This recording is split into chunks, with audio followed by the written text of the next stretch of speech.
Hello, and welcome to the broadcast. Nothing Beast here with you, and boy, I am finally. We're just checking here. Alright, we're finally calm after one of the biggest rounds of bullshit I have run through that didn't require interacting with another human being. Oh.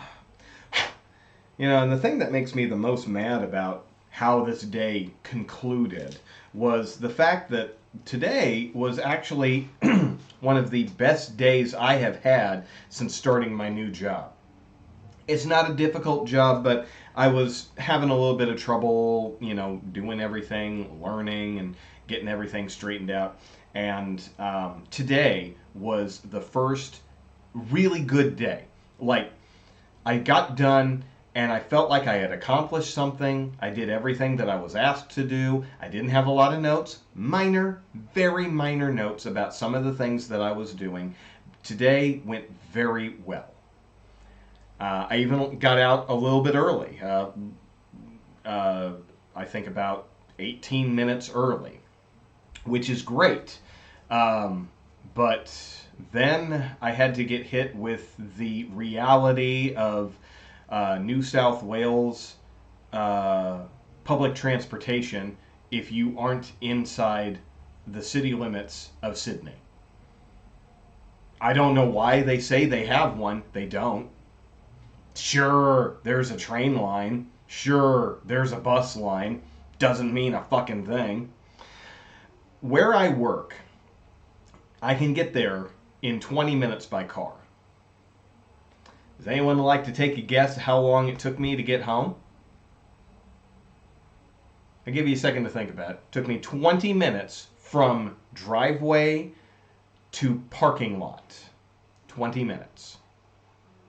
21 if the traffic's thick. How long do you think it took me to get home using public transportation? 2 hours and 43 minutes. Yeah, that's not even an exaggeration. I literally timed it from the time that I left work to the time that I got home. 2 hours, 43 minutes. Probably would have been a little less, like maybe, 20 minutes shorter, but the bus that was supposed to pick me up must have been invisible because I didn't see it. I was there. The app said that the bus had arrived. The app said that the bus was loading. And then the app said that the bus was leaving. I was sitting right where the bus would have been. Didn't see a fucking bus. Oh, boy. It was just one of those, just so... I gotta get rid of. I actually wrote notes. I was so mad. But that was the big thing, is the train system is so intermittent. I don't know how anyone's supposed to use it. I don't know why anyone would bother using it. It's so useless. Here's what happened. I got done and I had to walk 30 minutes, right about 30 minutes, to get to the train station. No big deal. It's a little longer than I'd like it to be, but that's the reality of it. I don't have my own car, and the wife had to go into class, so I couldn't use the car.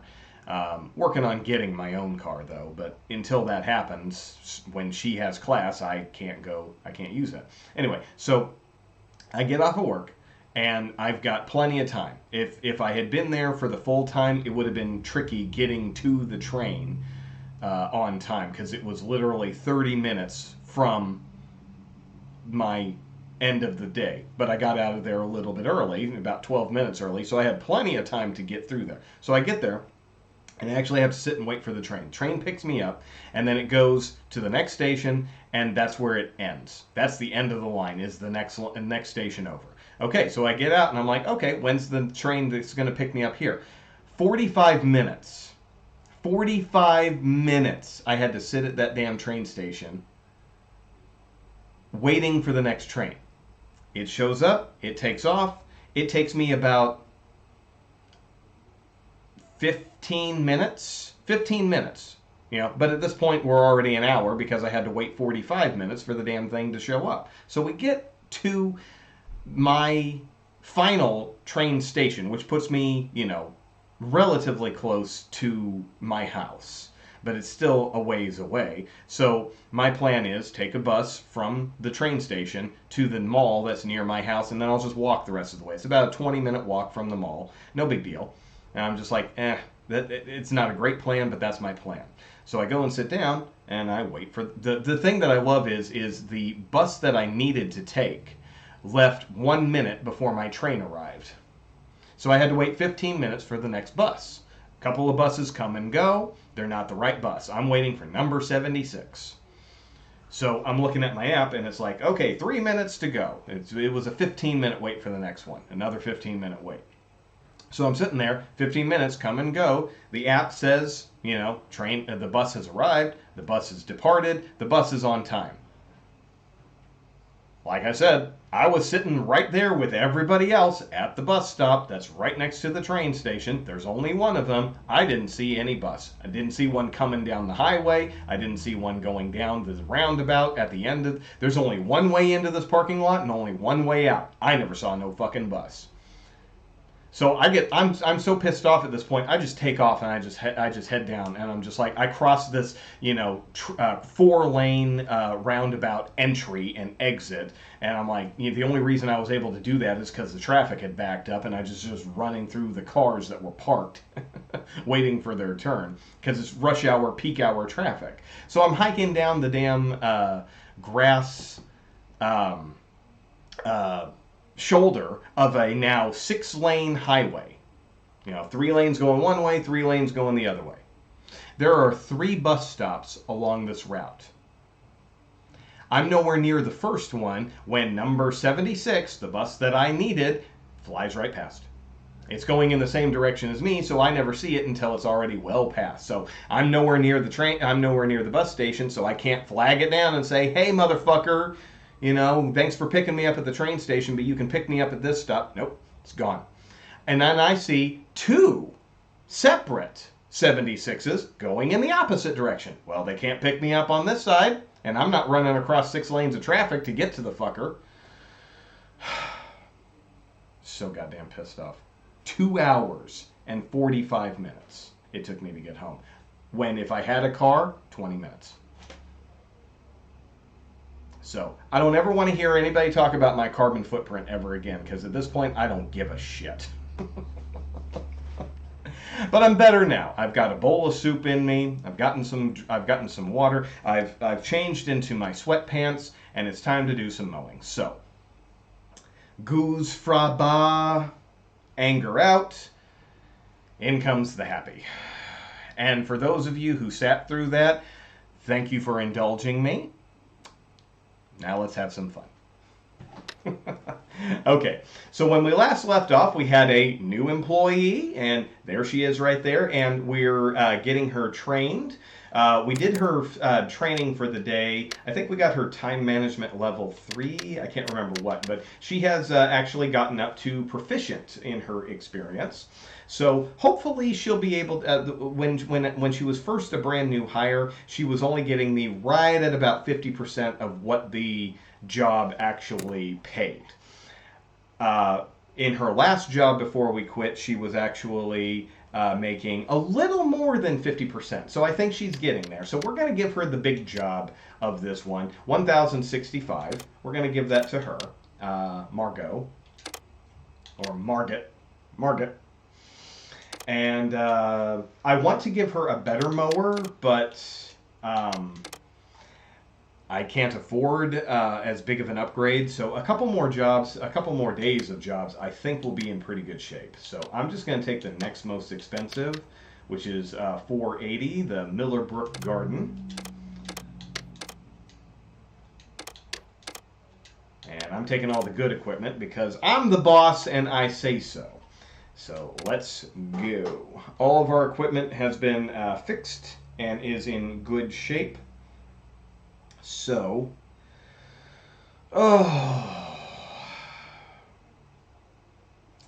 So hopefully our mowing job should be good. But she's been trained up a little bit here and there, so I'm hoping that she does better. I would love it if she was able to get 75%.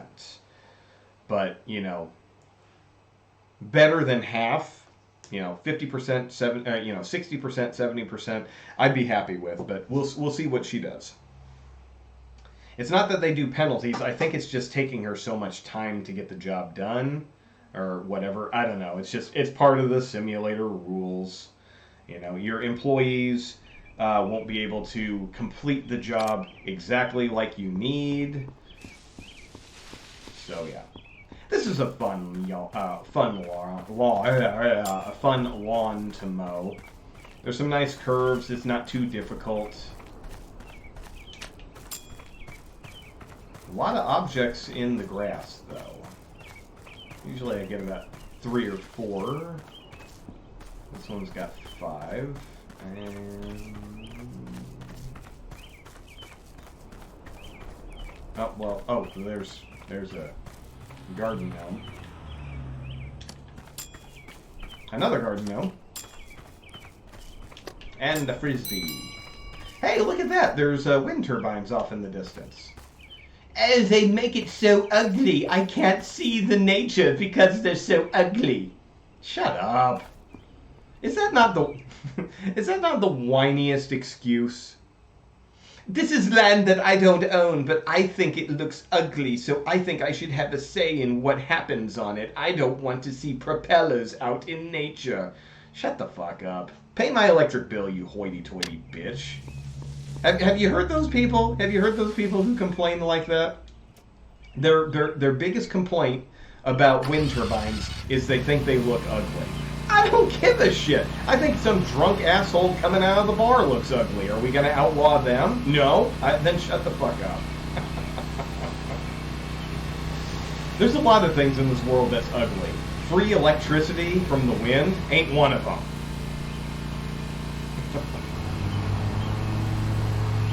Alright. Oh, cutting the wrong height. I always forget to do that when I first start up. Okay, 5.5 to 6.5. There we go. 6.3. Back up again and just kind of make sure that we got it. I don't know why that's something that I always forget to do, but I do. Whoops, got a flower. We're starting off on a good note. Oh, almost got another flower.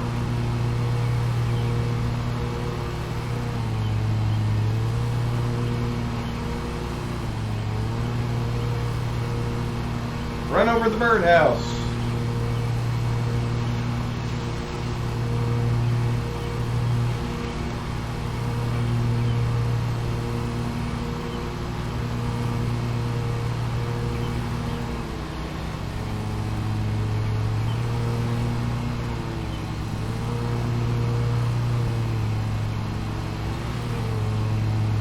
Alright, I think we got the whole thing. Look at that jagged line. Oh! Thank you, imaginary strangers. I appreciate you being my latest follower. If you want to hang out for 10 minutes while the timer expires, I would love to chat with you. Hope you're having a good evening. Always happy to see new subscribers. And I do apologize for the 10-minute waiting. I have a... It's the only way I can keep the spammers from coming in and selling their wares on my chat. If you would like to get 10 people every single day, pay us and we'll make it look like you do. No thanks. So that's why I have to put up a 10-minute time limit. Keeps those guys away. Ever since I did that, I haven't gotten a single one. So hopefully you understand, imaginary strangers. And if not, that's cool too. I'm sure we'll chat at some point.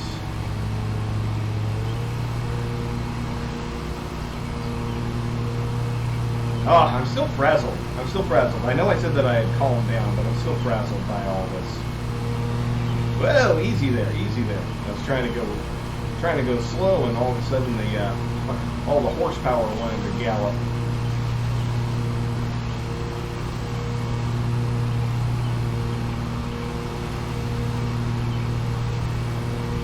But yeah, it's just, for me, the most disappointing thing is the fact that today was such a good day at work, and I was needing one.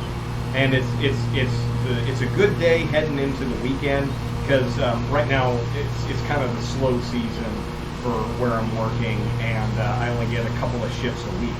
So I don't have to work tomorrow or the weekend. So, today was Friday for me, basically. And I was, I had that Friday vibe, and I'm just like, yeah, now it's time for the long weekend. And then all of a sudden, reality hits when, it's like, this is why you need to drive a car. And I'm like, I'm trying to get one. I've got a couple of them lined up, but, it doesn't necessarily mean I'm going to be able to buy it.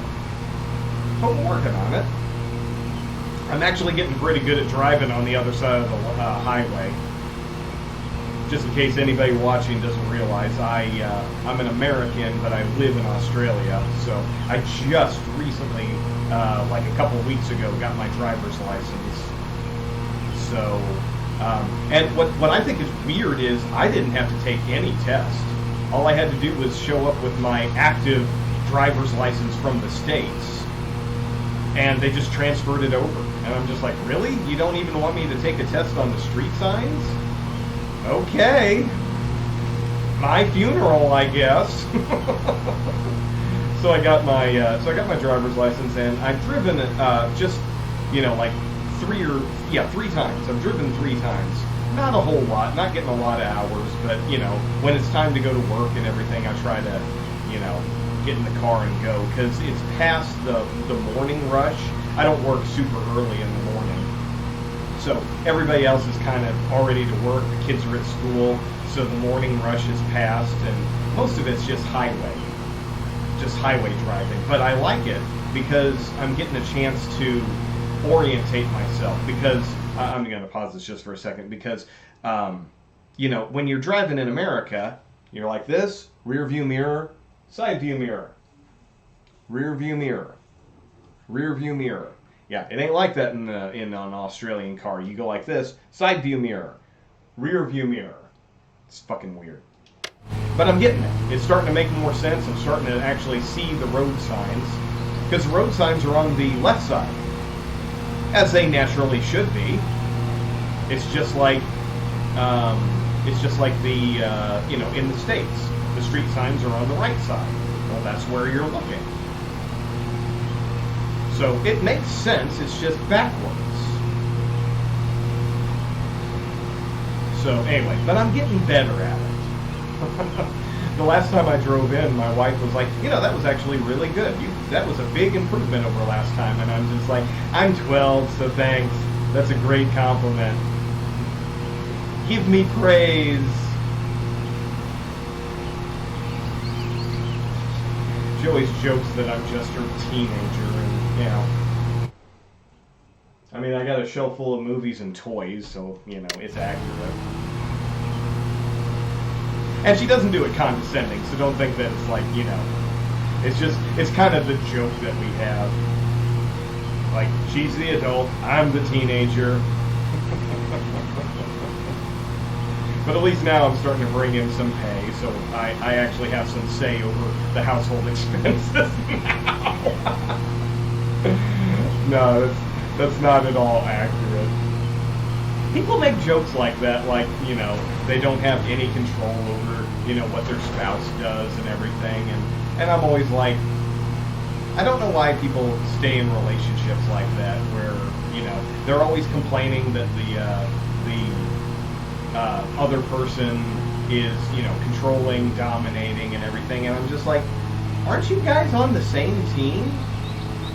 You guys are the same team. Household, your last name. Everybody was, it's like, I had a friend. I say had because I've cut him out of my life, because he's just one of those jerks that I just got tired of suffering.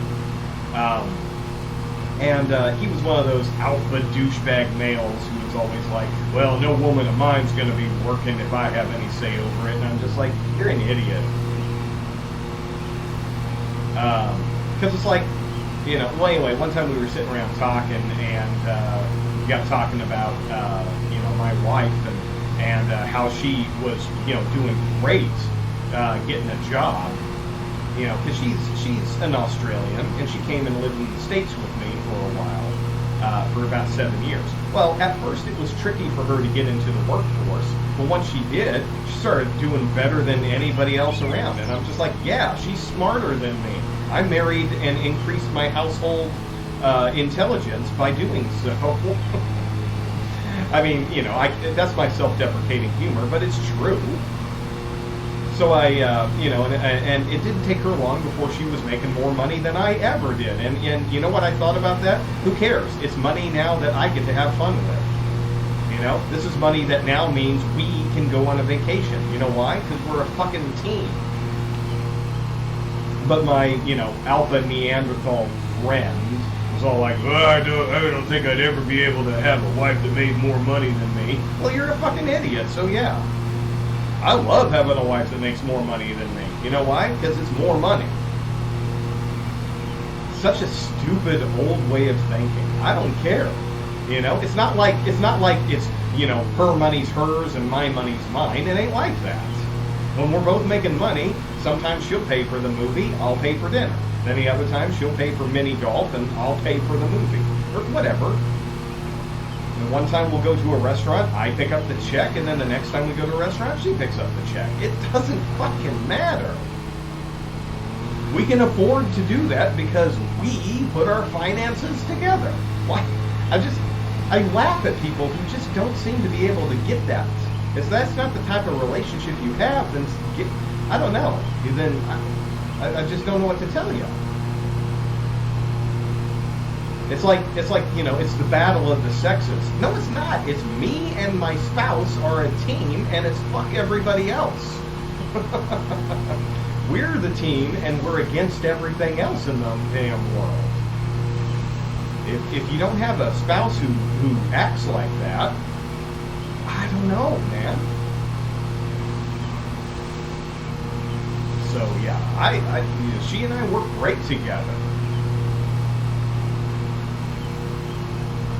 But I've also said that of my generation, I'm kind of, you know, the oddball in the sense that that's how I think. I'm like, I don't care how the money gets in the house, but if we're both making money, we're both going to be able to spend, you know, get twice as much stuff.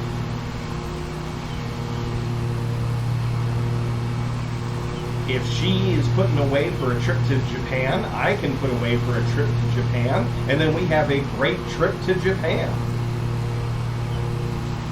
I don't care if she can put away more money than I can. I'm still contributing to the trip, and it's going to be great for both of us.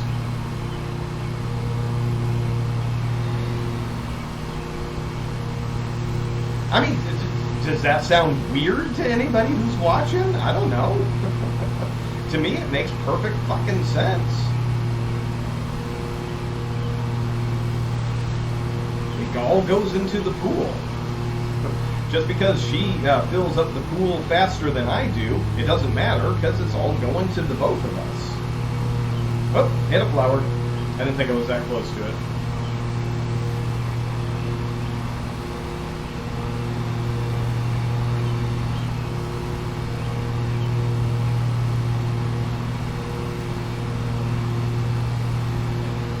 I don't know. I hate saying it, but a lot of members of my own family have not had very good relationships, marriages, and everything.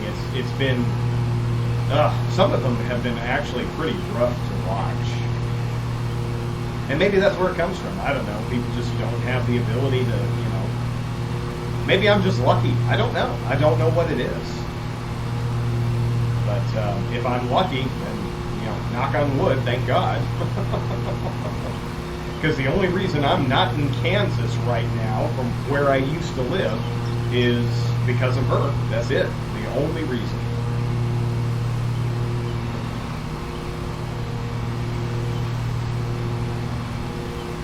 And I don't care what I don't care if anybody has a negative thought of that. I don't care. Never in my life did I think that I would be living in a house that had a view of the ocean. And we have one. It is in the distance, but we're a 5-minute drive away from it. So yeah, I look out my second story window and I see the ocean every day, as long as the sun's out. And that's because of whom I married and the opportunities that she used to make our life better. Not her life, our life. So yeah, I don't care how it happens as long as it happens.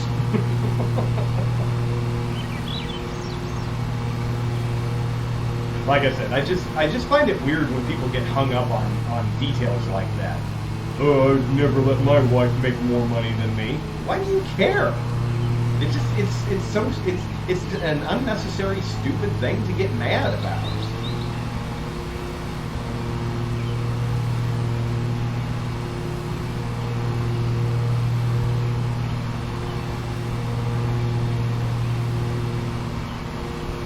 When she moved into the country and we got married, I made more money than she did. But she had a lot better skill set, and eventually it got into work for us, and it was very quick. I had to work up the ladder to get where I was when we started out. But she had a better college education and all that sort of stuff. Why? Because she lived in a country that had better college tuition. She could afford to go to college where I really couldn't, even with scholarship help. So yeah, let's get that gal on my team and let's see what it does for my life.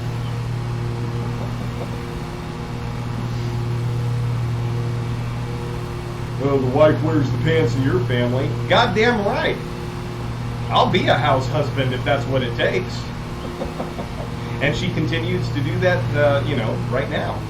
Right now she's going back to school and taking courses, trying to get into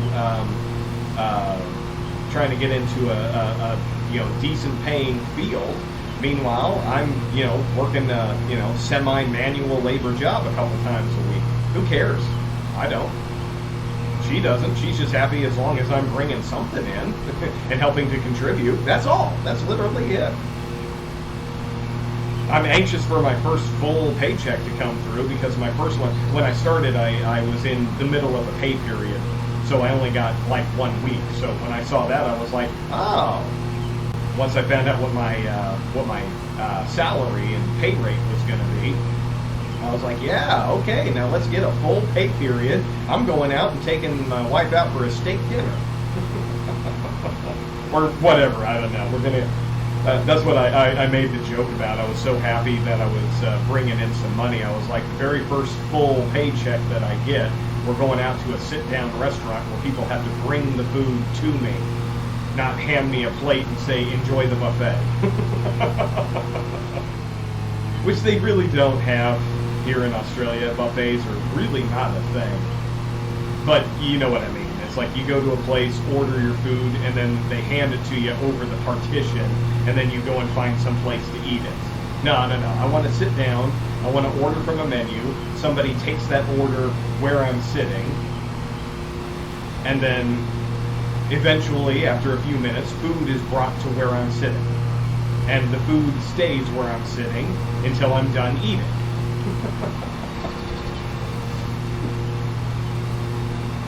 It's expensive, but damn it, that's my reward for finally getting a goddamn job that pays well.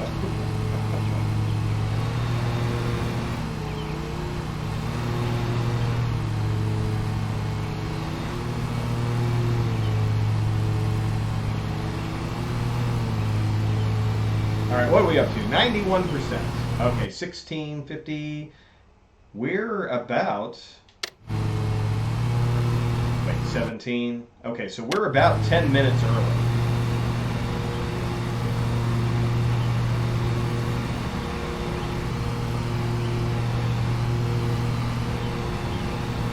Let's haul ass and get this last bit done.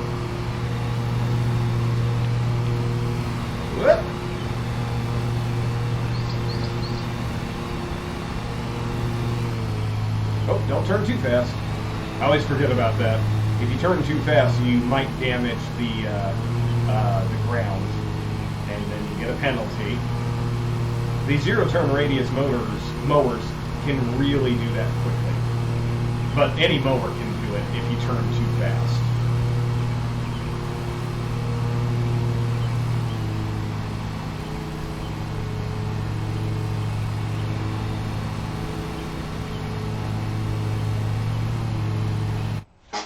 Wow, that didn't take too damn long. All right.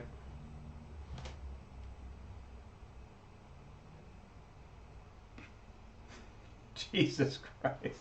Wow, you sat through the 10-minute filter. fucking awesome. All right. Well, first things first.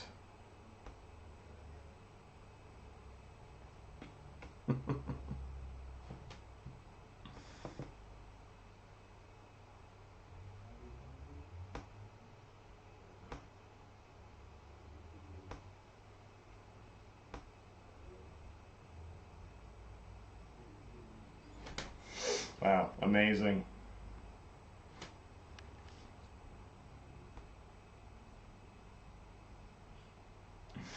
I'll give him this much, the tenacity was there. Wow.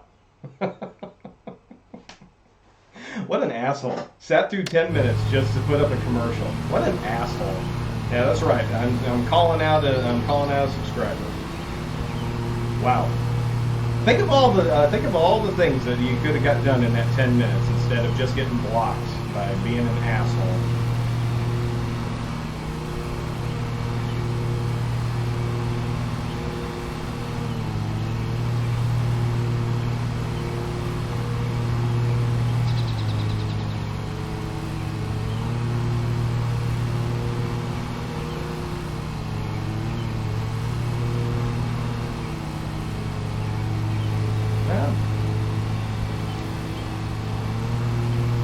All right, so where was I? Oh yeah. Talking about the dinner. So yeah, I don't know. I'm still trying to figure out because what is it? Because Australia, me growing up in the Midwest is I've grown accustomed to a certain quality of barbecue and steakhouses and everything, and we just don't have them here. It's a different kind of different level of flavor and everything here. And so I've been to several different steakhouses here, and every single time it just isn't it just hasn't been there. And it's always been kind of disappointing. Like I'll go to a steakhouse and it's like, yeah, it's a steak, but it's not what I'm expecting. You know, when you go to an American steakhouse, there's kind of like a standard sort of thing. You know, you've got a steak that's seasoned to perfection, it's grilled to exact specifications. You know, medium rare, whatever it is, and it's just that steak is delicious. You got that loaded baked potato that's just overflowing with all sorts of stuff.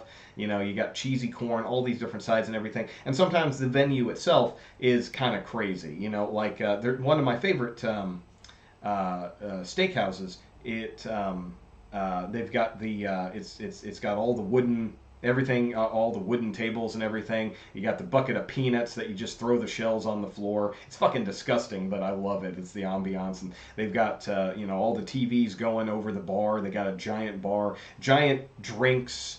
You get yourself a margarita, and the damn thing's like that big around, and you get a shot. It's like a test tube they stick in the whole thing, so you get a shot along with your margarita and all that. It's just it's just all of this sort of thing. And then when you go to a steakhouse here in Australia, it's like literally that's what it is. We cook steak and bring it to you, and that's about it. They just don't do anything to it.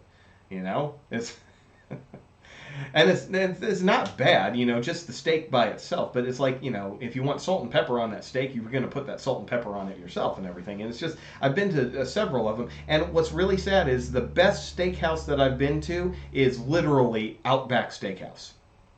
They do exist here in Australia, and Outback Steakhouse is the best. But it's just as good as it is in the States, which means it's not a great steakhouse. It's okay if you have nothing else, but yeah. So, alrighty. So she ended up getting, yeah, I would say that's probably close to 75%. She was supposed to get 1,040 for it and 745. So, hey, that's pretty good. She's definitely getting better every time we train. All right, so we got a monthly report. Okay, so for the month, we actually had a profit of $861.14. Vehicle purchases, $21,000. What did we earn? Let's see. I earned $12,000. My employee earned $3,000. Not bad. Asset sales, $8,000.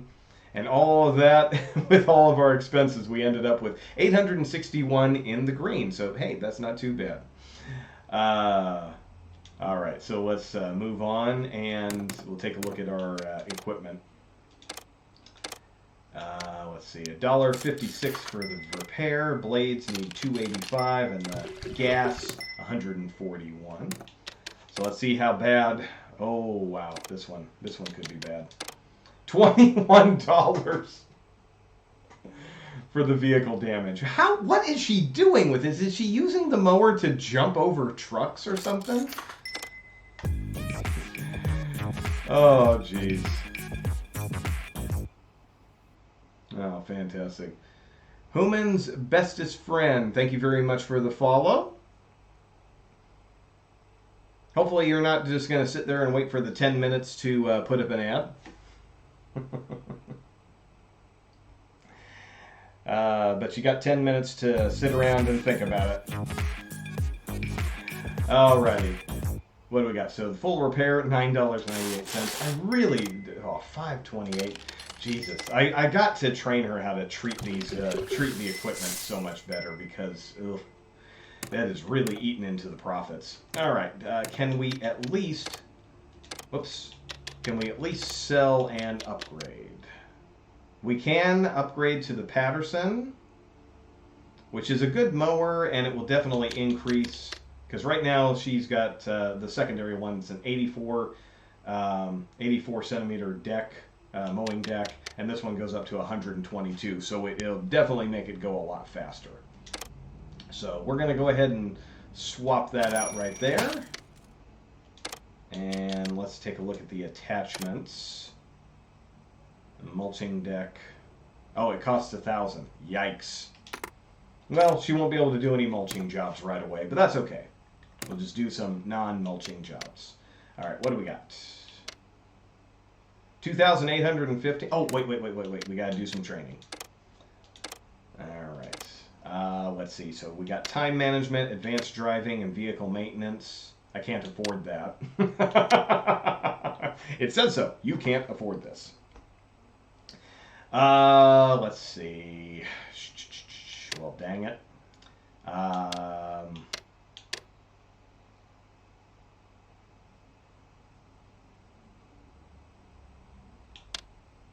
Well, let's do advanced driving, just to get that up to level 3 as well.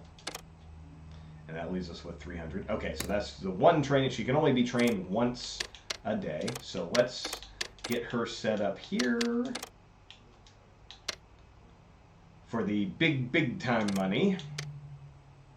Let's see, 480, 290, 295. All right, so we'll do the 480 here.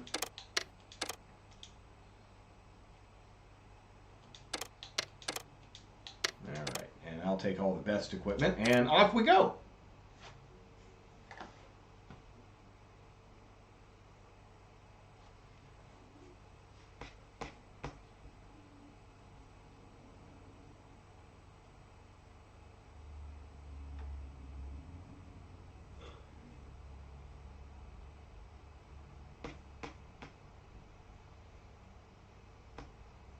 All right. It's interesting looking at how much. Oh, hey, R Signs, how are we doing today? How are you feeling? Are you feeling better? It's been a couple of days since the big sick. Hopefully you're feeling better today. You're earlier, so I'm assuming that you either had a better day at work and got done, or you were either home sick and didn't. So I need an update. Oh, did I pick the Miller Brook Garden again? All right.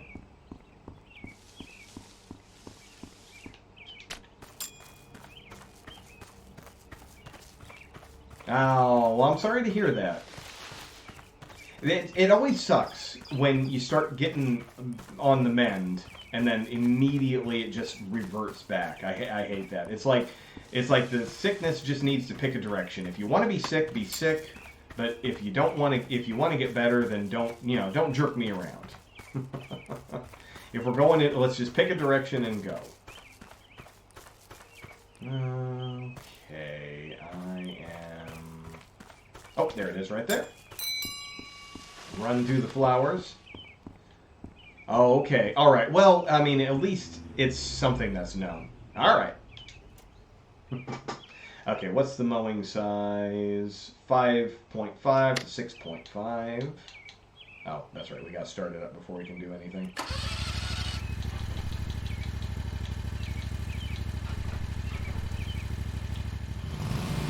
Throttle it up.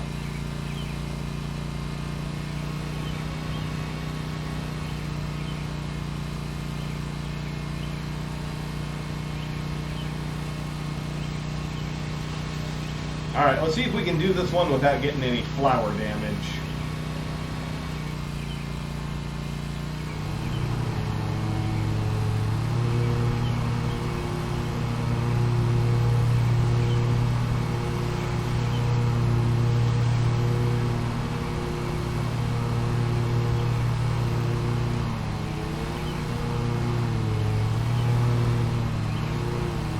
Up, we got a flower damage.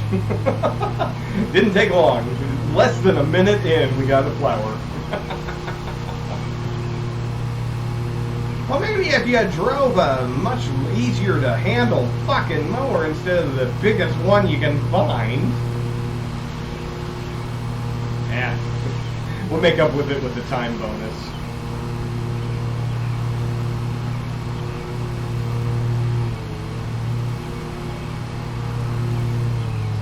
Just a little bit so we can see more.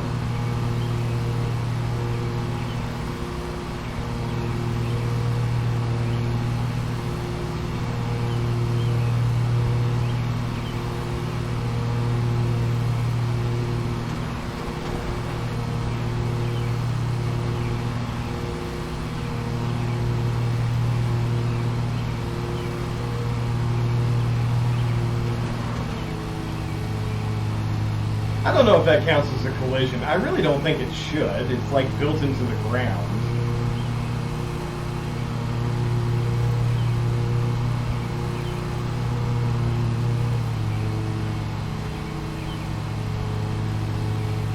There we go. Alright, no more flower damage.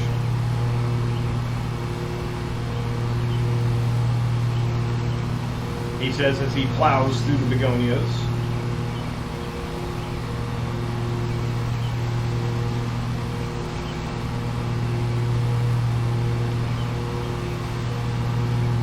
Ah, this is flower penalty. Jeez.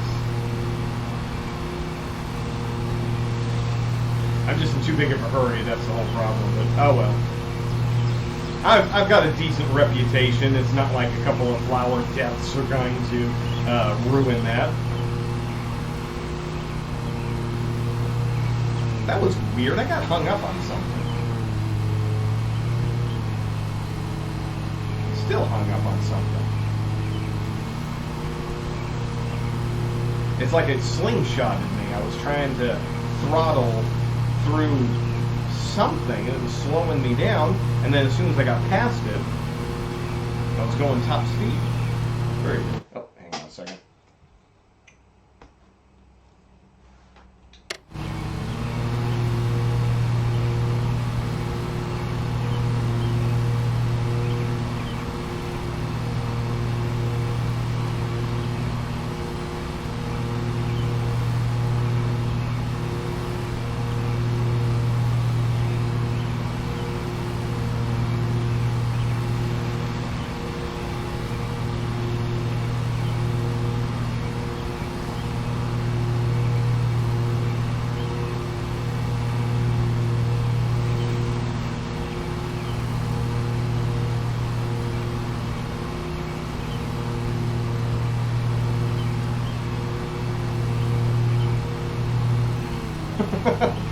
Just seeing that square chunk. It's like, what the hell did I do there? Oh, right, yeah, I backed out.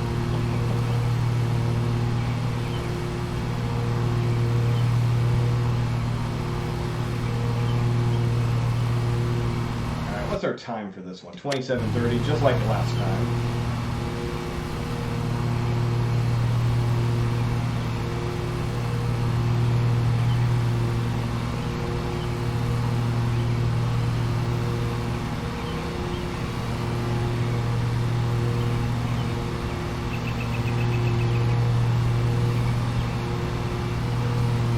Well, the bird sound effects guy is having a heyday with this property. That's...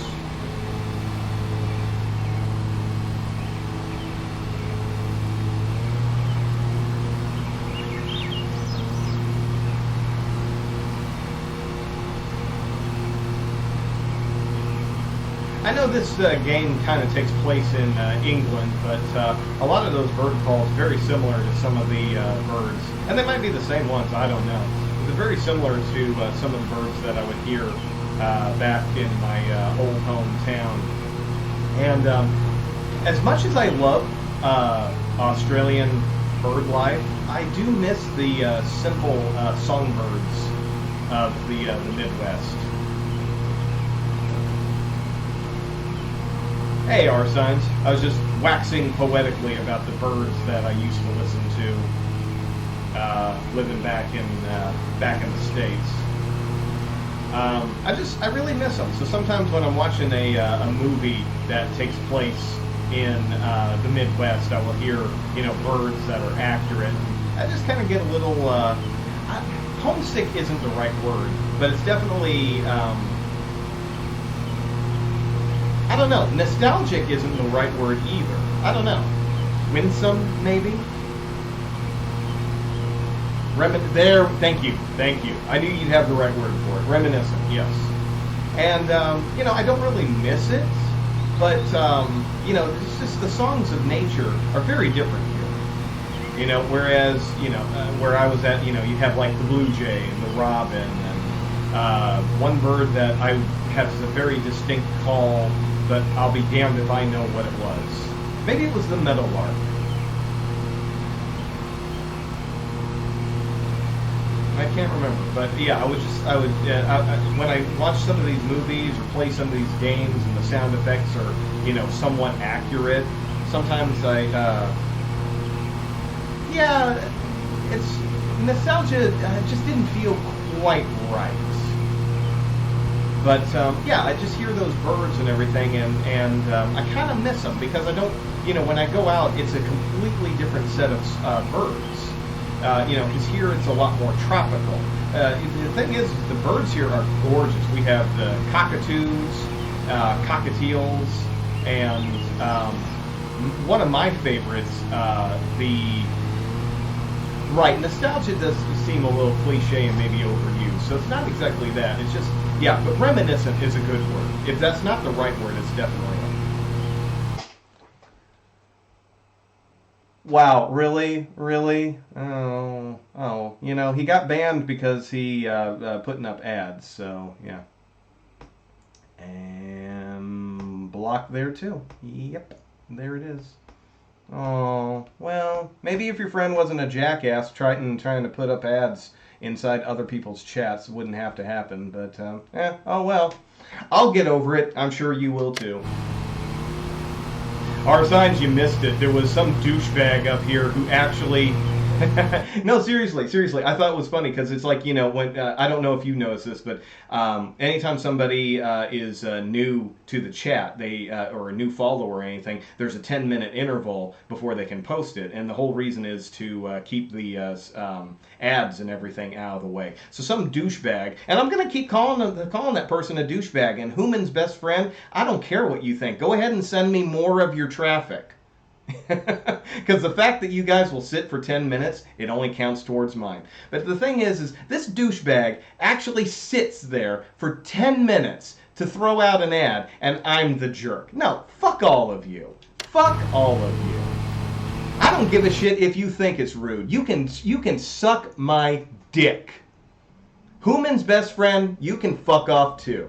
And keep sending me all of your fucking buddies. Go ahead, send me your army. It just counts towards my hours, you dumb fucks. Fuck all of you. This is my show, and if you want a commercial, you can fucking pay for it. You put up an ad, I fucking block your ass. And I don't think twice about it. Fuck off. Get a goddamn job. Oh, it was rude of you to ban my friend. I'm gonna sit here and I'm gonna cuck my way until you feel bad. Not gonna happen.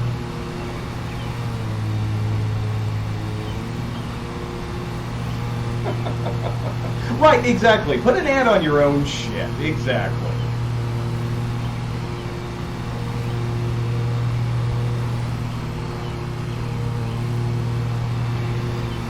Fucking garbage trolls, every one of you. I don't need your fucking viewership. That's the thing. Because of the weird ass international tax laws, I'm not even able to properly monetize. So it's like I don't need your viewership.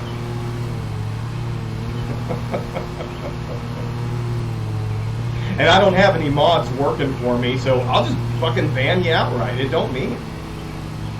Dr. Pepper fan? That's a non sequitur if I don't know what you're talking about there. I do like Dr. Pepper, but I don't get what you're getting at.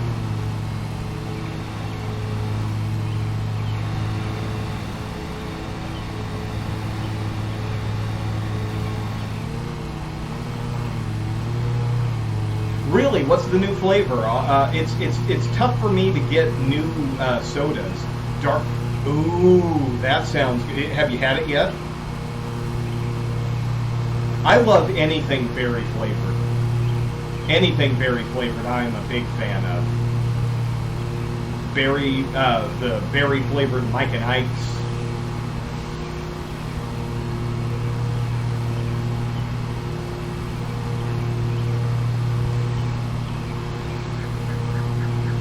Well, see, that's the thing. Dr. Pepper has kind of a complex series of flavors. You know, even standard Dr. Pepper. Honestly, my favorite Dr. Pepper is cherry. But, oh my God, you have sold it. You have sold me on it. I love that. That's a great description right there. I'll have to keep an eye out for it. But it's hard to get American sodas here. I mean, if you're not like Pepsi or Coke, it's not impossible.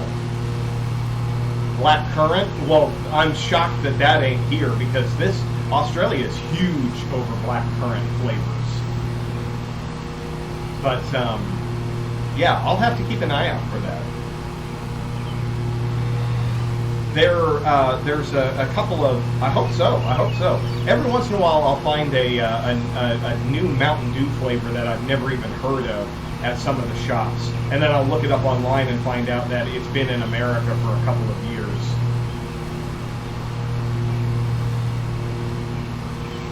But, yeah, soda here is, oh my God, I'm hitting so many flowers.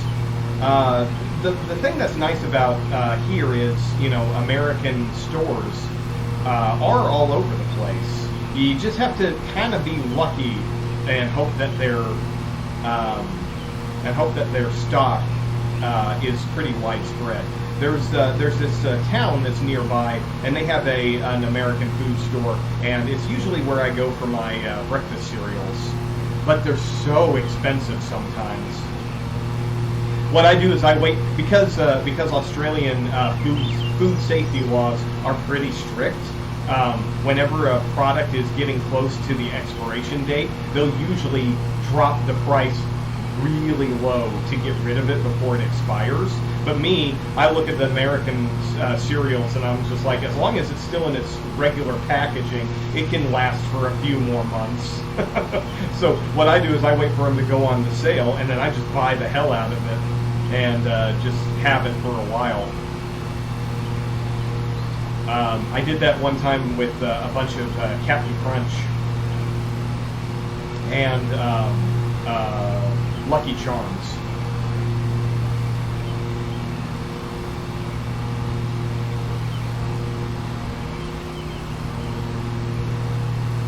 Yeah, I hear about that. Yeah, yeah. I heard about that on one of my political shows. That yeah, they're catching fire, and they have yet to be able to point out which one it is.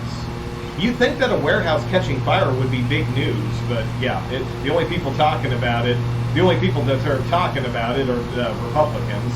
And I was like, you got a source that you can cite? No, you just have to trust me. Nah, we've been down that route before. What I love is they send one pallet of fucking baby formula down to the Mexican detainees, and suddenly, well, we're not feeding our own babies. We gotta feed them to the immigrants. You're the one who fucking put them in jail. Yeah, party of pro-life. We want babies to starve to death because they're not white.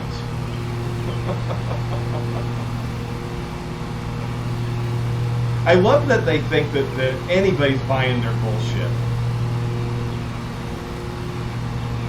It's like, we believe in the sanctity of life. Unless you're brown or black, we don't care. And even if you're here in the States and white, we don't give a shit, because we're not going to give you free health care. It's like, my God, it's like, how many extra hands do they have? Because they're shoveling that bullshit with more than two. It's so stupid. Yeah. I was going to say, be careful there, our signs. There's not a lot of wiggle room there. It's so stupid. Yeah, it's just, you know, we love the sanctity of life so much that we're going to make sure that women die instead of being able to get proper medical care when they have a problem during pregnancy. That's how much we want life. We want women to die. And if you aren't willing to follow the law, then you're going to go to jail, and we're going to make sure a bounty is put on your head. Pro-life. But if you're in any other country, you can fuck off. You know, oh my God. And I hate that my brain immediately started trying to come up with a joke. And I'm like, nope, can't do that now. And I know that you wouldn't have any problems with it, but I'm not going to do it. I'm like, immediately my brain was like, okay, how can I combine Irish stereotypes and Mexican stereotypes? And I'm like, nah, I better not.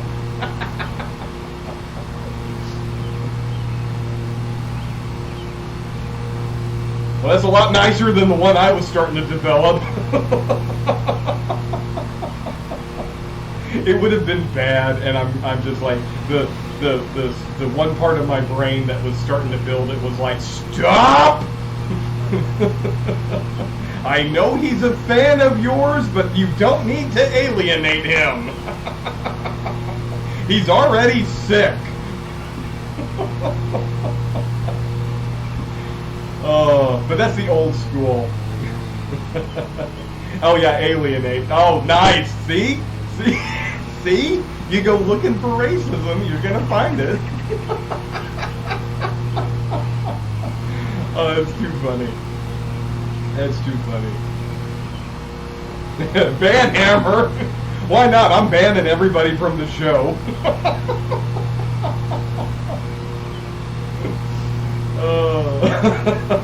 That's too good. I tell you, I'm glad you showed up to make me laugh right this one, R-Signs, because you missed the beginning. I had a huge rant about what a terrible day I had after work got done. I don't want to rehash it, but yeah, basically it was a really awful time trying to get home after my job. Oh, no, it's fine. It's fine. It's so stupid. Basically, if I had a car, it would have taken me 20 minutes. But because I was relying on public transportation, it was 2 hours and 45 minutes. And I wish I was joking. I really wish that was a joke. I know. Yeah, exactly. That was my reaction.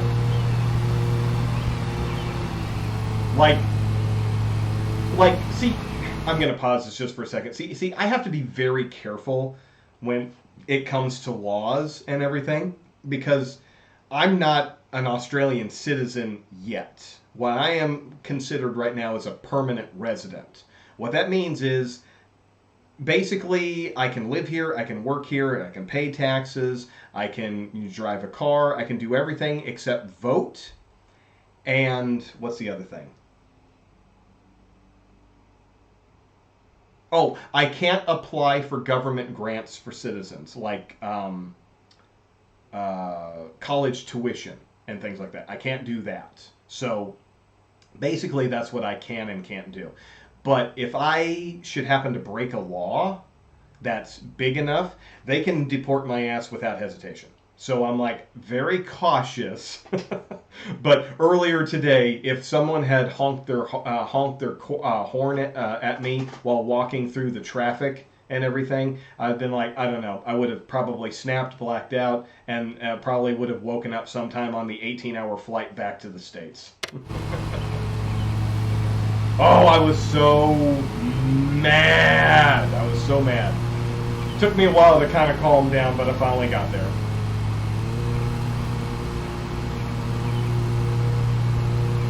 But yeah. Oh, jeez.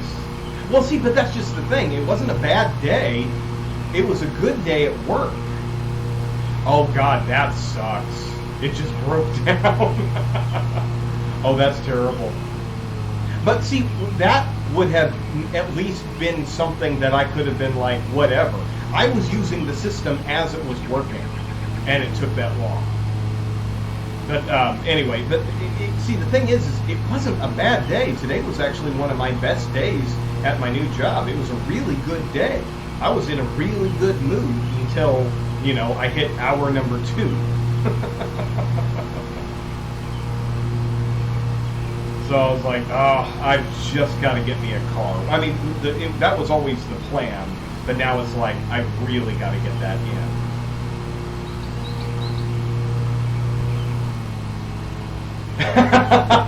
oh. Did he have a Mexican accent, or was he like in America for long enough that he didn't have the? So I hate to do this, but I feel like I'm just it's like Cheech and Chong. I just feel like it's Cheech and Chong. My mama talking to me, trying to tell me how to live. Da-da-da, da-da-da. Oh man, the bus is breaking down, man. Oh, let me pull over to the side. I say, hey, it's broken. And then the guy sitting in the back is like, hey man, how's the bus breaking down, man? I don't know, man, but she's all broke all to shit. Man, I've got a concert to get to, man. Well, I don't know how you're gonna get there, but you ain't getting there on this bus, I say. Is that racist? I don't think it is. I'm just doing Cheech and Chong. 20 years and you're still referencing it. That's a good story. He just quit. That's funny. Yeah. And here's the thing. I always say this when something bad like that happens. Where it's like nobody was in danger, nobody was in any fear of being hurt or anything like that. I always come back to those things and I'm like, you know what? It sucked when it happened, but those are the stories that you tell forever. Those are the stories. Nobody wants to hear the stories of when everything went right. Everybody wants to hear the tragedies. Whoops. I almost didn't make it up the ramp there. But that's yeah, see, but that's the other side of that is if they were to, give you a bunch of crap because you were late for something that you had no control over, that's another matter. But, when you get done with it and you're past it, just like you said, for 20 years, that's the joke in the family. And, that's how it works with me, too. It's like, I'm pissed off in the moment. But then later on, it becomes a joke that you tell to other people, and now it's a funny story. Because like I said, like when you're on vacation and something bad happens, that's the story. No one wants to hear that you went on vacation and everything went great. No one cares. They want to hear the bad stuff, and those are the stories that you always tell. Okay, so we were supposed to make 460. We ended up 491. We had 750 in collision, 1150 in penalties. That's not too bad. Like, for instance, me and my wife's honeymoon. We had a really horrible string of events, and we look back on it now, and we just tell that story like it's a great joke. It's funny now. I'll actually tell that here in just a second. Don't let me forget. I'll tell you the full story. It's hilarious. I love telling it. But remind me. I'm gonna get through all of this stuff and everything. But remind me, and I'll if I forget to start it off. Okay, so yeah, that was a pretty good one. Look at that! Look at that! Her training is actually paying off. She was supposed to make 2,780. She made 2,110. Awesome job there. Great job. Fantastic. My employee is starting to become valuable. Crazy. And she even got a ground check earnings bonus. So with the penalties, flowers destroyed, and collisions, she still paid for that one. Still not making 100% of the money, but getting better. Your grunts? Oh, my grunt. Yeah. My peons. Margot Willis is called in sick and cannot work today. I just praised her. I just said what a great employee she is. Oh, I'm puking it and it's coming out both ends, boss. Can't come into work today.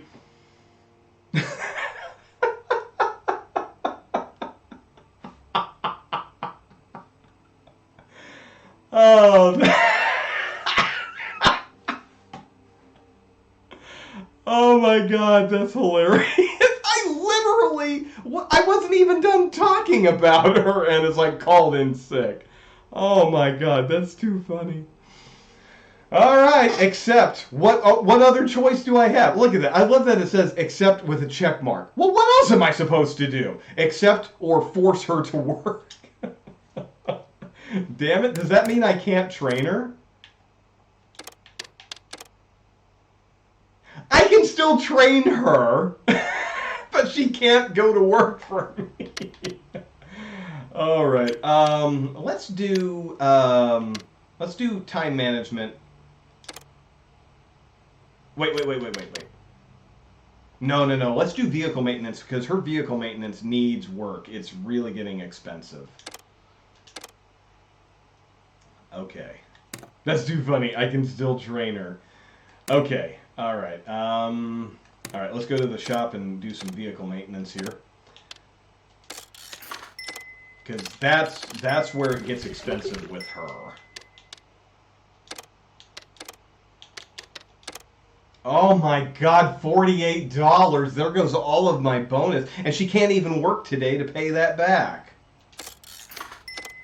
$21. Good God. $6.30. What is she doing to this? Yeah, exactly. Oh my God. Okay, can we buy the attachment, the mulching deck? Yes. Ah, this company's bleeding me dry. We're back down to under $1,000. Argle bargle. Oh, wait. There we go. Attach it. There we go. Okay.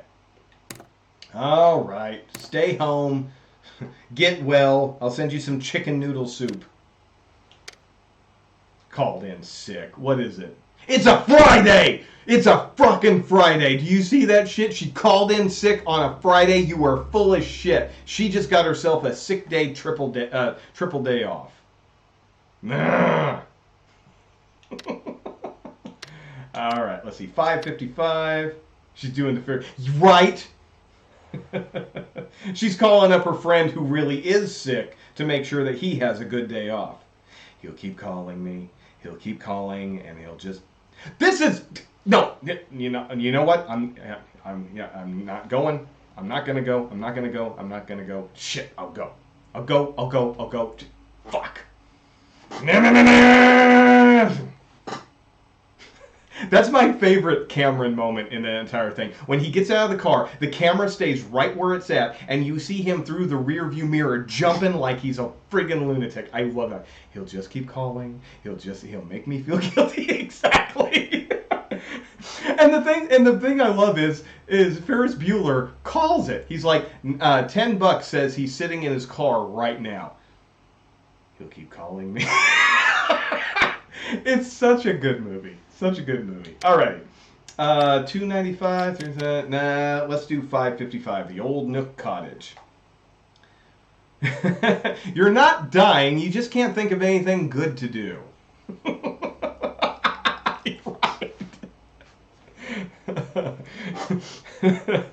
When Cameron was in Egypt's land, let my Cameron go. Pardon my French, but if you stuck a lump of coal up Cameron's ass in 2 weeks, you'd have a diamond.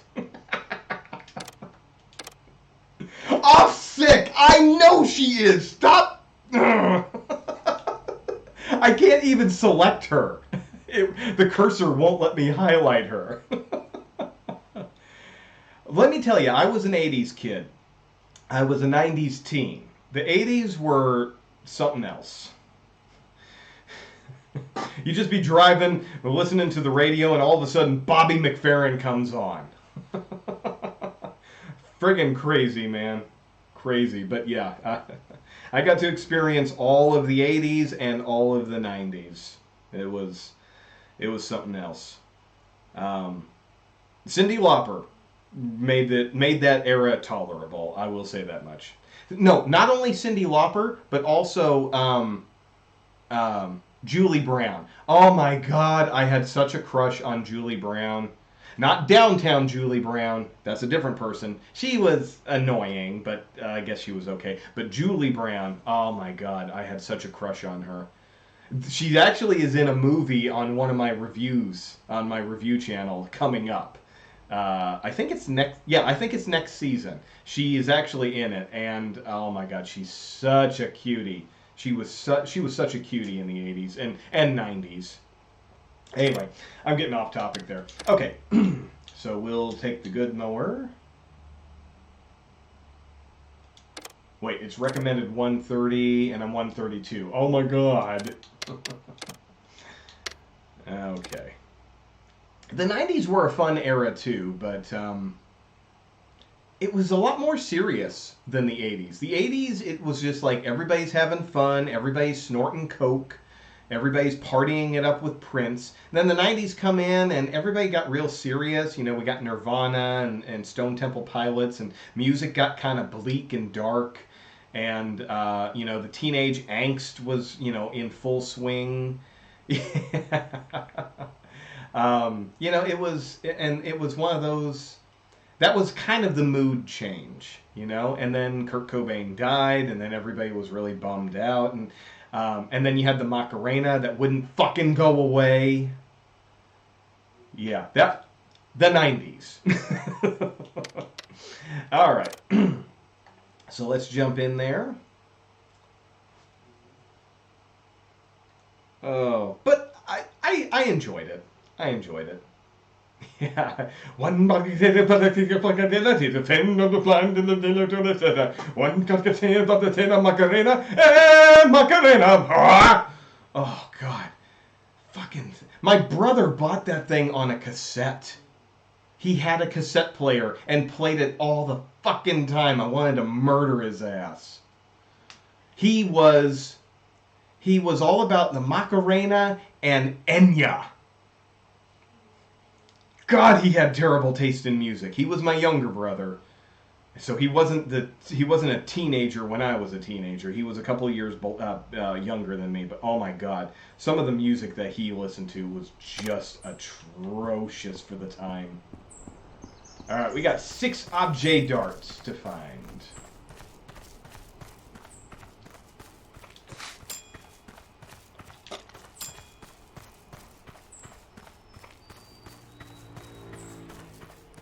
You know, I never really was a baseball fan, but that was during the the home run derbies and stuff, wasn't it?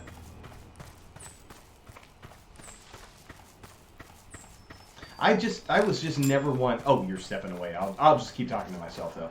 I just never really was a sports fan.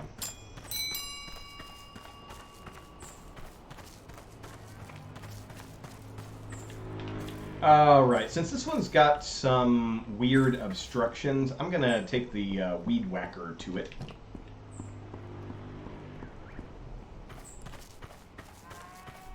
Because some of these obstructions are very bizarre, oddly shaped.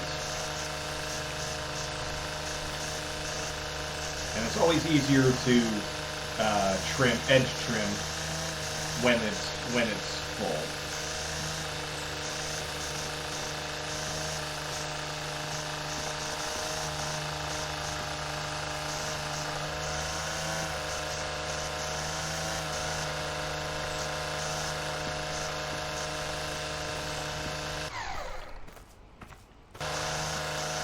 And these trees don't have a buffer zone like some of them do, so we'll just give it a little bit of space here so we don't have to get right up against it. And then this monstrosity.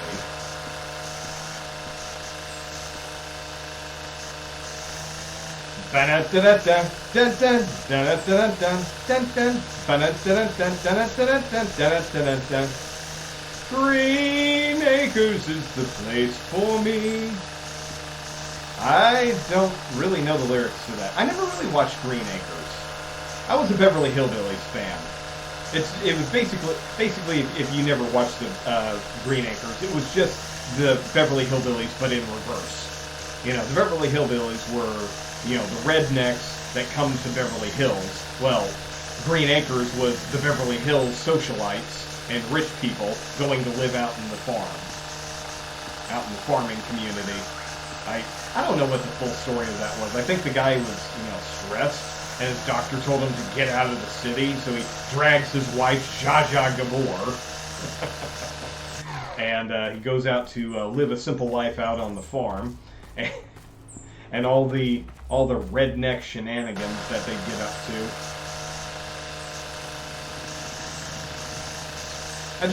It was one of those shows that never really never had reruns when I was a kid. But the Beverly Hillbillies were always on.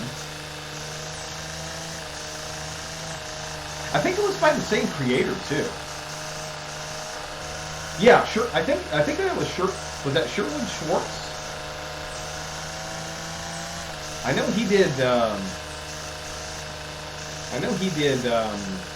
what do you call it?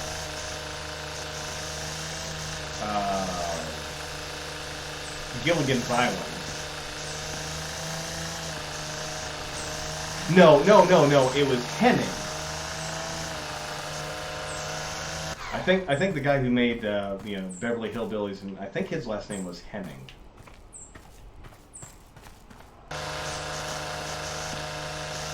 I don't know. But again, I loved the Beverly Hillbillies when I was a kid. But yeah, Green Acres, I didn't have the same appeal. I don't know why. But again, it didn't rerun as much as the Beverly Hillbillies did. Is it raining? Hey, there's an hot air balloon. There's another one. Well, shit. I spent this entire game looking down. Look at that. Holy crap, they're all over the place. Spend this whole damn time looking down at the ground. I've never looked up to see what's going on. They actually put something in the air. Crazy. And the birds are flying around. There's a lot of shit in this game.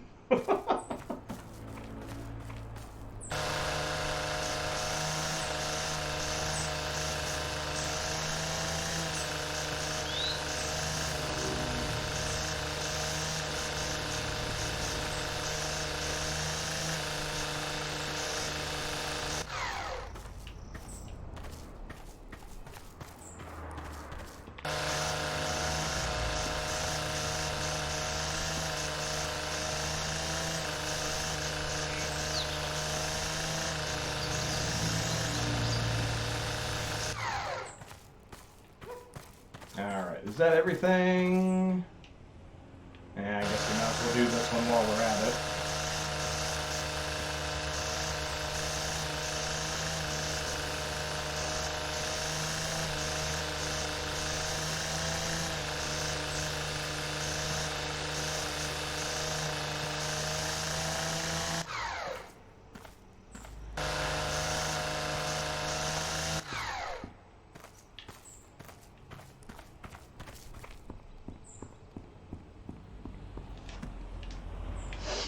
All right. I hate how you have to hold down the X button to start it up. It's like, you know, just let me start the damn thing up. Okay, what's the mowing height? 7 to 8 centimeters.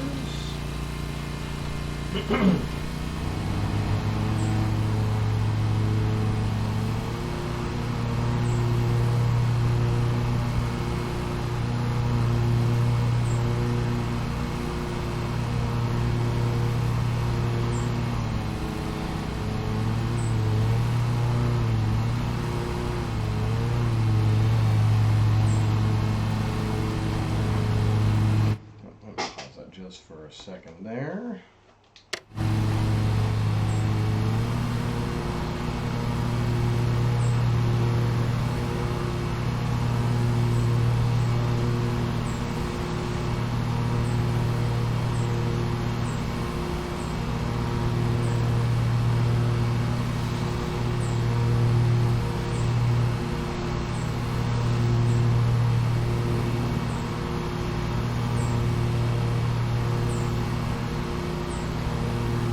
You feeling okay there, our signs?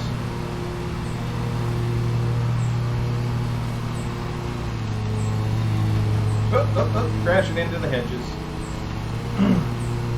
Oh, I'm sorry to hear that. Didn't have to run to the bathroom and yak or anything, right? Yes. Oh my goodness. You really getting it rough there. Well, if you need to step away or anything, don't stick around on my behalf. You go take care of you if you need to. I appreciate the company, but I don't need you to, you know, do anything that you're not feeling up for.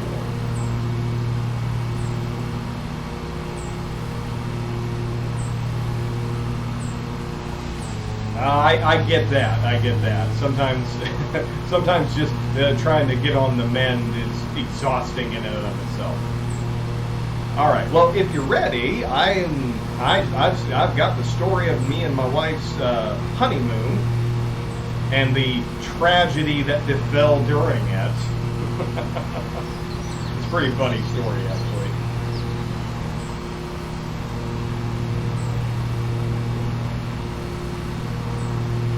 Okay. All right. All right. So I'll try to make it quick. But we didn't have any plans when my wife moved to the States. That was a process in and of itself. So the problem was when she got to the States, we had 3 months to get married and make it legal and official, or she would have been deported because we went for a partner visa, and that was how it all was. So it was, you know, we were planning on getting married, but it's not like she could come here and then we could plan some big extravagant thing. So we had a very simple wedding. But, you know, I didn't have any money because, you know, I wasn't making a lot of money, and I was in the process of buying a new house.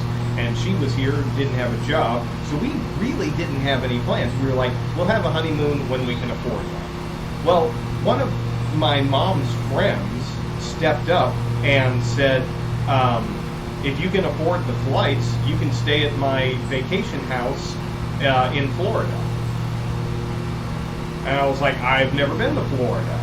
And she was like, yeah, it's under renovation, and I was like, is it a roof and 4 walls? He was like, oh, definitely. And I said, that's all I need. So, you know, it wasn't the Ritz-Carlton, but it had a refrigerator, it had electricity and everything. So anyway, so we're like, yeah, let's do that. So we took a look at our finances, and I found a couple of decent price tickets for the trip to Florida. So we get, and while we're down there, I'm like, you know, I've got a little bit of savings. I can go ahead and rent a car while we're down there. So we get on the flight. I'm super excited because I've never flown before. This is the first time I'll have flown in my life. So I get on the plane, and it's okay. It's a little rocky at times. We have a couple of, what do you call those? Changing from one plane to another, and we finally get down to was it Miami that we flew into? I don't think it was Miami that we flew into. Well, anyway, so we fly in there, and the rental car office is right there in the at the airport. You know, so we go straight to it. And we turn in our voucher or whatever we had to do, and we get in there, and that's as far as we got. We loaded up the car. I couldn't figure out how to turn the fucking car on. I could not. For 20 goddamn minutes, I couldn't figure out how to turn the fucking car on. They gave me a Mini Cooper, which was a brand new car. It was a brand new Mini Cooper. I had never driven that. I had only driven Ford Taurus in my life. And, you know, old cars. I had never had a new car like that. So I get into this Mini Cooper, and what happened was they handed me the key fob, and, you know, I didn't think anything of it. He just hands me the thing, and I go off. So we go into the car, and I sit down, and I go to put the key in the ignition. Well, there's no ignition switch. There's no ignition slot. So I look at the key fob, and it's just the fob. It's got the unlock button and the trunk button and the horn button. That's it. That's all they have. So I'm like, is this one of those where the key pops out? Nothing. It's literally just a plastic disc and a key ring. That's it. So I'm looking around, and I see a start button, and I'm like, okay. So then, you know, and I feel like I'm recreating the opening sequence to 2001: A Space Odyssey. I feel like the gorilla who finds the bone and realizes I can use this as a tool. So I'm sitting in this damn car. My wife is sitting there, and she's laughing. She's no help. So I see the slot in the dashboard, and I look at it, and I'm like, well, it's about the size as the key fob. So I go to push it in, and it locks in place. I'm like, hey! And then all the dashboard indicators go do-do-do-do. I'm like, all right. So I push the start button, do-do-do-do. Everything goes off. The hell am I doing? So I push the key fob in, and it lets go. I push it back in. And then, do-do-do-do. Will you shut up and let me tell the story? Stop getting ahead of me. So that's it. Exactly. I'm sitting there struggling with this thing for 10 minutes after finding out the key fob. So I push. So I see there's a sign. There's a little sign, a little dinky sign underneath where the key fob goes, under this, as it's going to the underside. I wasn't going to see it. I'm 6'3". I'm not looking. This is a tiny fucking car. Maybe if I was Mr. Bean, I would have seen it. So I see it, and it says, press the brake pedal. So I press it and start it. Oh, shit. So we take off. I'm just about to start fuming. The wife is laughing her ass off, and I'm just like, all right, here's the map. Tell me how to get to the hotel, because I need a shower. So we get there. Skip ahead. Trip's been all right. The trip is great and everything. This is literally the first time I have been anywhere near the ocean. Like, I can go see the ocean.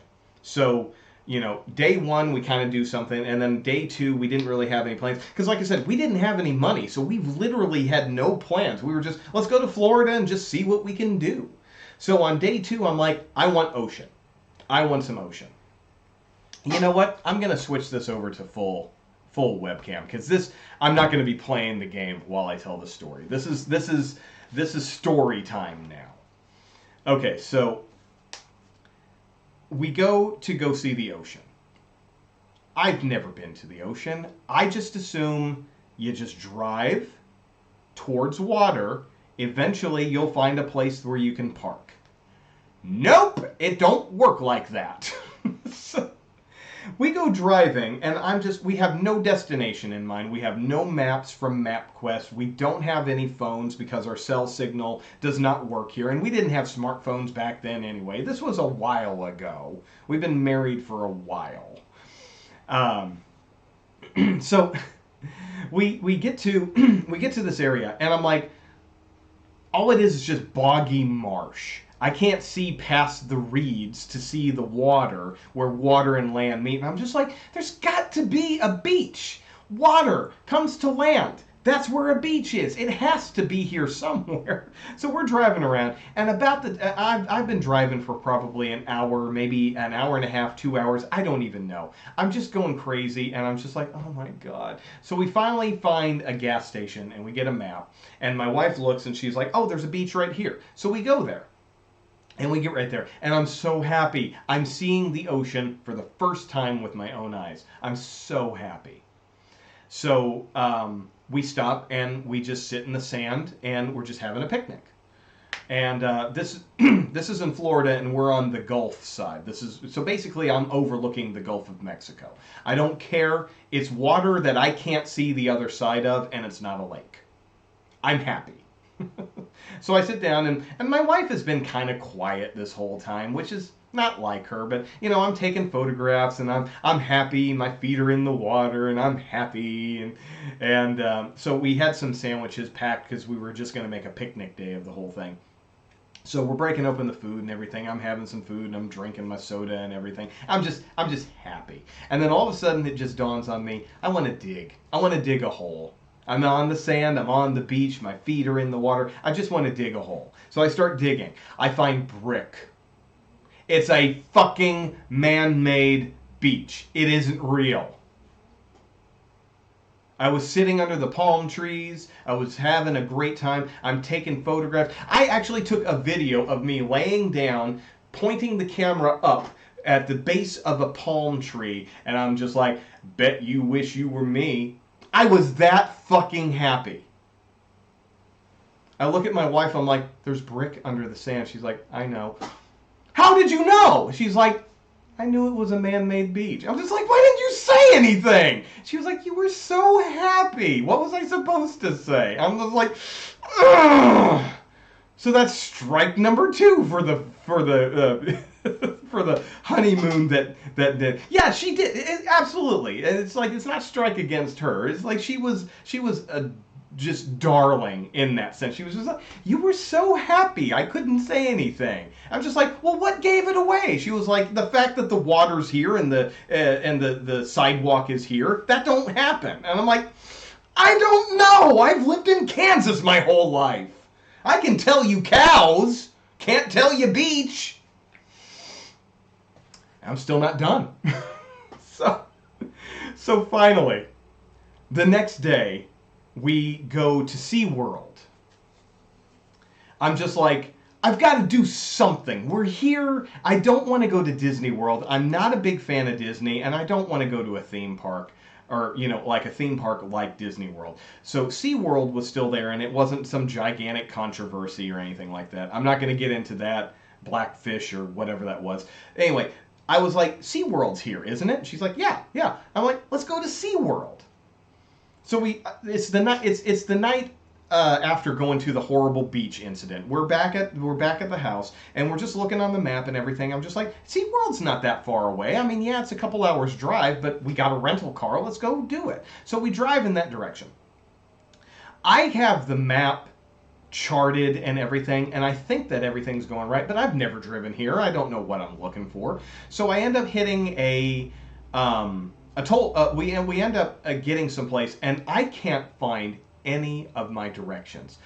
I we got to a certain point, and then all of a sudden, nothing matched up. Oh, you gotta go! Oh no! You're gonna because I've still got this and another story to tell. Okay, all right, all right. Well, I know you're feeling sick. Oh, you'll be right back. Okay, all right. To be continued. I'll do some mowing, and then I didn't see the BRB. Okay, all right. Well, I'll do some mowing, and then when you come back, I'll continue.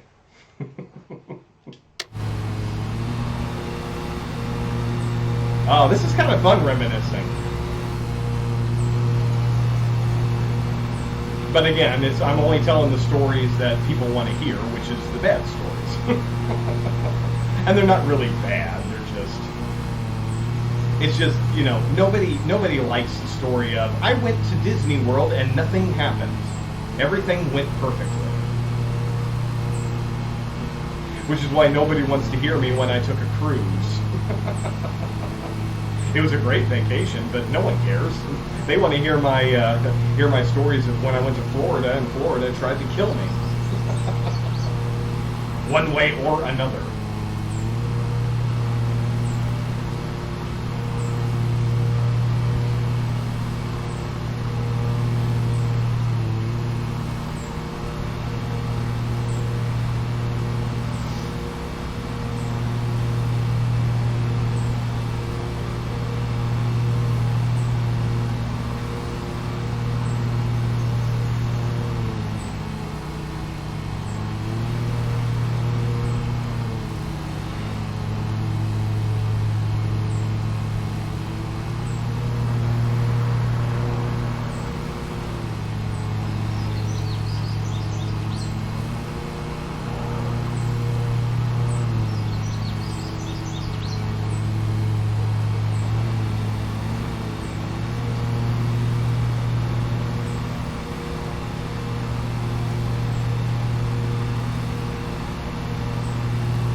Go.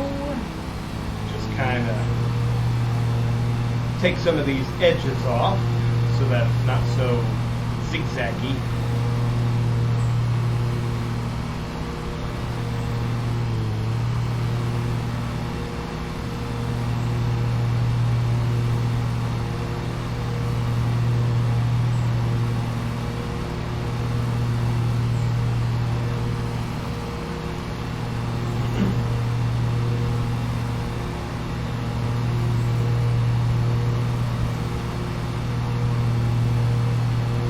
I always like doing these jobs, these mowing jobs on with new equipment. It always lets you know how well you're advancing in the game. Because like the first time that I did this job, it was oops, overload the engine. The first time I did this job, it was pretty crazy. Oh, hey man, that's okay. That's all right. I get it. If you're not feeling good, you're just not feeling good. Is everything better now? Or at least as better and as good as can be expected, I mean.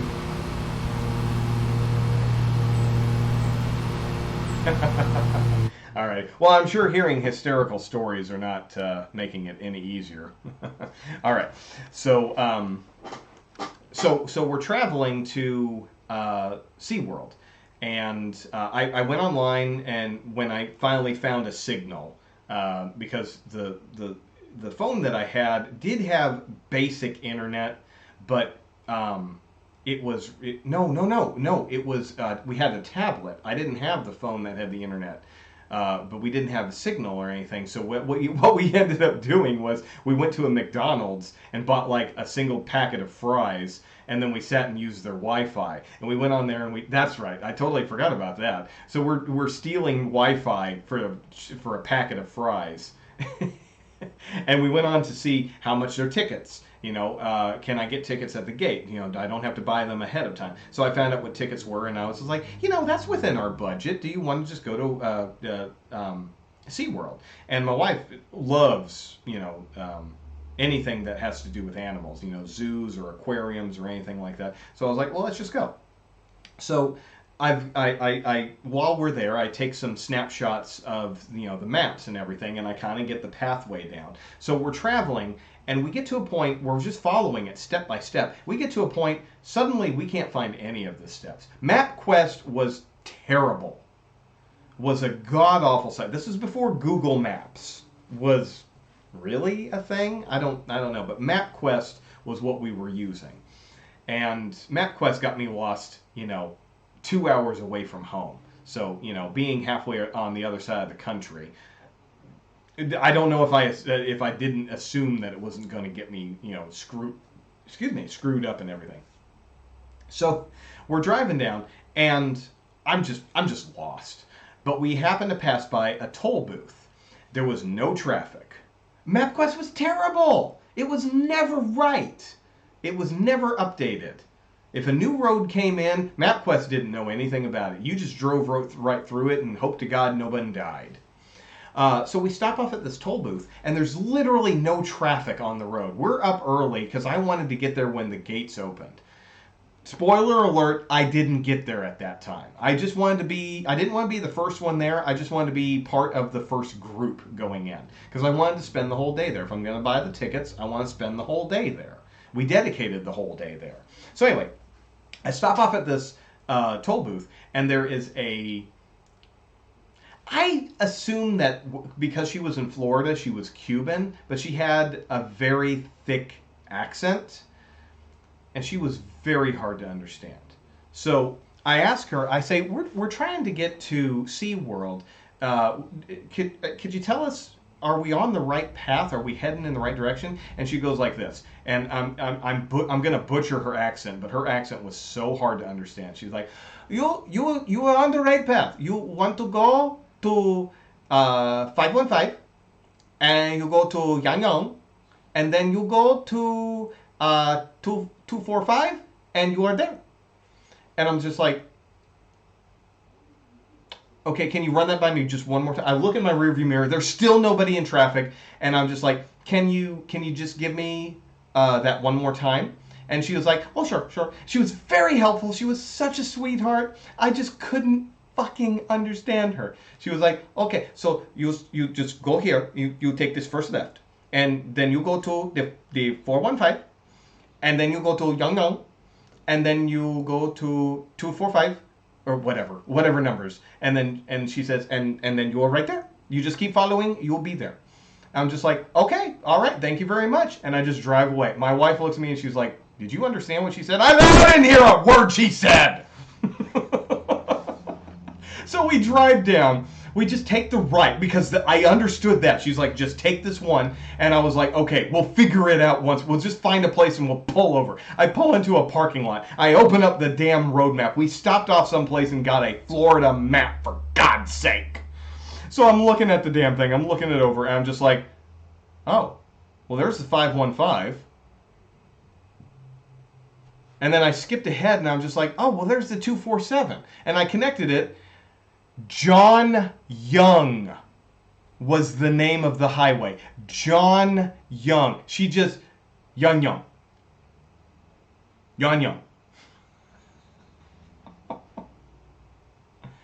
Oh my God. I couldn't. So I looked at my wife and I was just like, she's absolutely right. She had it. She was absolutely right. I just couldn't understand her because the accent was so thick. I don't even know what kind of accent it was. I kind of feel like I always said it's like Hispanic. It was in the realm of Hispanic, but that's why I just assume it was Cuban. I've just never met a Cuban in my life. She may have been the only Cuban I've ever met in my life. But she was right there. She knew exactly what was. She was so helpful. She was such a sweetheart. And I'm so thankful. But like I said, I followed it on the map. I was, she's right. There it goes. And I was looking on the map, and it's like, there it is. So we followed it. We got there to SeaWorld. And we got there, but we were about 45 minutes late. not that big of a deal. 45 minutes late for the opening. We still had all day to get there. So I'm standing in line. I'm so happy. I'm not done with the story yet. This one, we're not even done with this. We're standing in line, and I'm just waiting for my next turn to get in so that we can buy tickets so that we can go into the gate. So there was this family that was a Cuban cigar. So we're standing in line, and there's this young couple in front of us, and they have a little kid, and he's antsy. He's so excited. He's running up and down the line and everything. He's passing by and everything, and I'm just kind of standing to the side. I'm just letting him do it. And I was like, I've calmed down. I'm not in a grumpy mood anymore. I'm at the destination, a little late, but we still have all day to be here. I'm happy. And the kid runs by and honk, grabs me right on the dingus. Not happy anymore. I went to SeaWorld and got felt up by a minor. I'm not happy. I'm not happy. He literally is just running up and down and just honk. And I look at my wife and I'm just like, what the fuck is wrong with Florida? I just,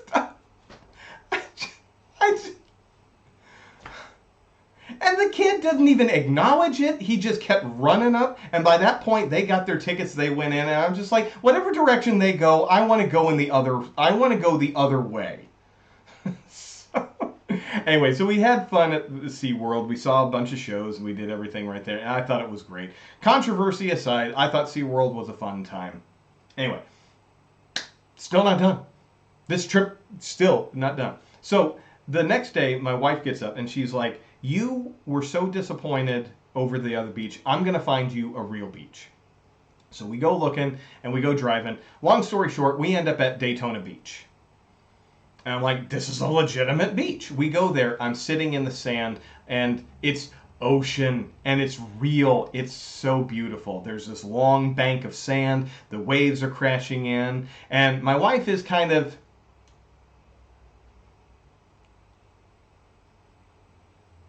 She has this look on her face. I'm like, are you okay? Are you feeling all right? She's like, yeah.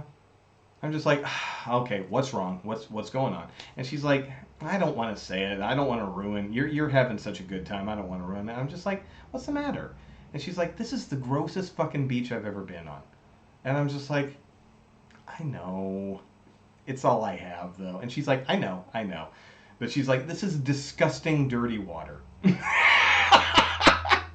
The sea was just churning up a bunch of shit. It was all foamy and nasty, and it looked like tea. There was nothing clear about it. It was just gross. Right, exactly. She comes from a land of the most beautiful beaches. So, but like I said, yeah, right, exactly. The beaches here are gorgeous, and I'm glad that I'm here for this one. But this is literally the first beach I've ever been to. I'm so happy. I'm running through the water. She's just sitting up there. She's like a mom, and her kid is just out running and everything. She's getting video of me running around in the sand and splashing around, and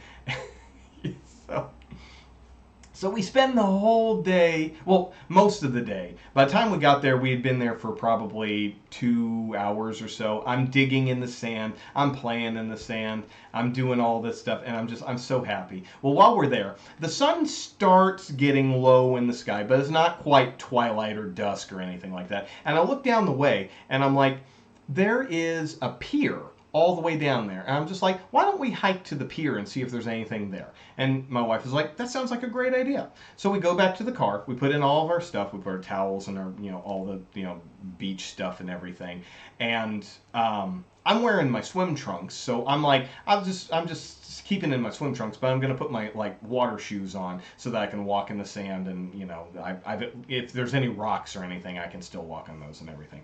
So I'm in there and, I'm moving around a bunch of stuff and I go to shut I've got holes in my shirt. Well, that's real pleasant. So I go to shut the trunk, and right when I get it to here, I realize I have just shut the keys in the trunk as I slam it shut. So between here and here, I realize what I've done. It's too late to do anything about it. I have just locked the keys of a car I don't own inside the car that I don't own in a state that I know nobody. I don't have the number of the rental company. I don't have any information. My phone is in the car with it. I can't make a phone call. Fuck. I don't know what to do. I'm looking around and I'm just like, we're in a parking lot and there just happened to be nearby a hotel. I walk in and I'm just like, this is a long shot. They're never going to do this. And I tell the guy who's working the desk, and he looks exhausted. He looks like he is not in any mood for any shenanigans. I walk up there and I say, hey, look, buddy, I really hate to bug you, but I'm on my honeymoon with my wife. We were at the beach, and I accidentally locked my keys in the car. Do you have like any kind of solution? Is there a service that I can call? And he's like, oh yeah, we get that all the time. And suddenly he just kind of perked up. I think he just wanted something to do. He's like, yeah, I can get you the number to a towing company. And I said, well, here's the problem. I just locked my phone in with it. Everything's in the car. All I own outside of the car, I'm wearing. And he's like, oh, wow. And I was like, I can probably pay for a phone call, but I can't do it now. My wallet's in there too. Everything's in the car. And he's like, well, we don't normally do this, but I'll let you make a call here and try to get this towing company. And he gave me a number for a towing company. And I call up and I get a phone and I tell him the location. The guy tells me the address. And I relay it over the phone and everything. And the guy's like, yeah, we can be there probably 45 to 90 minutes.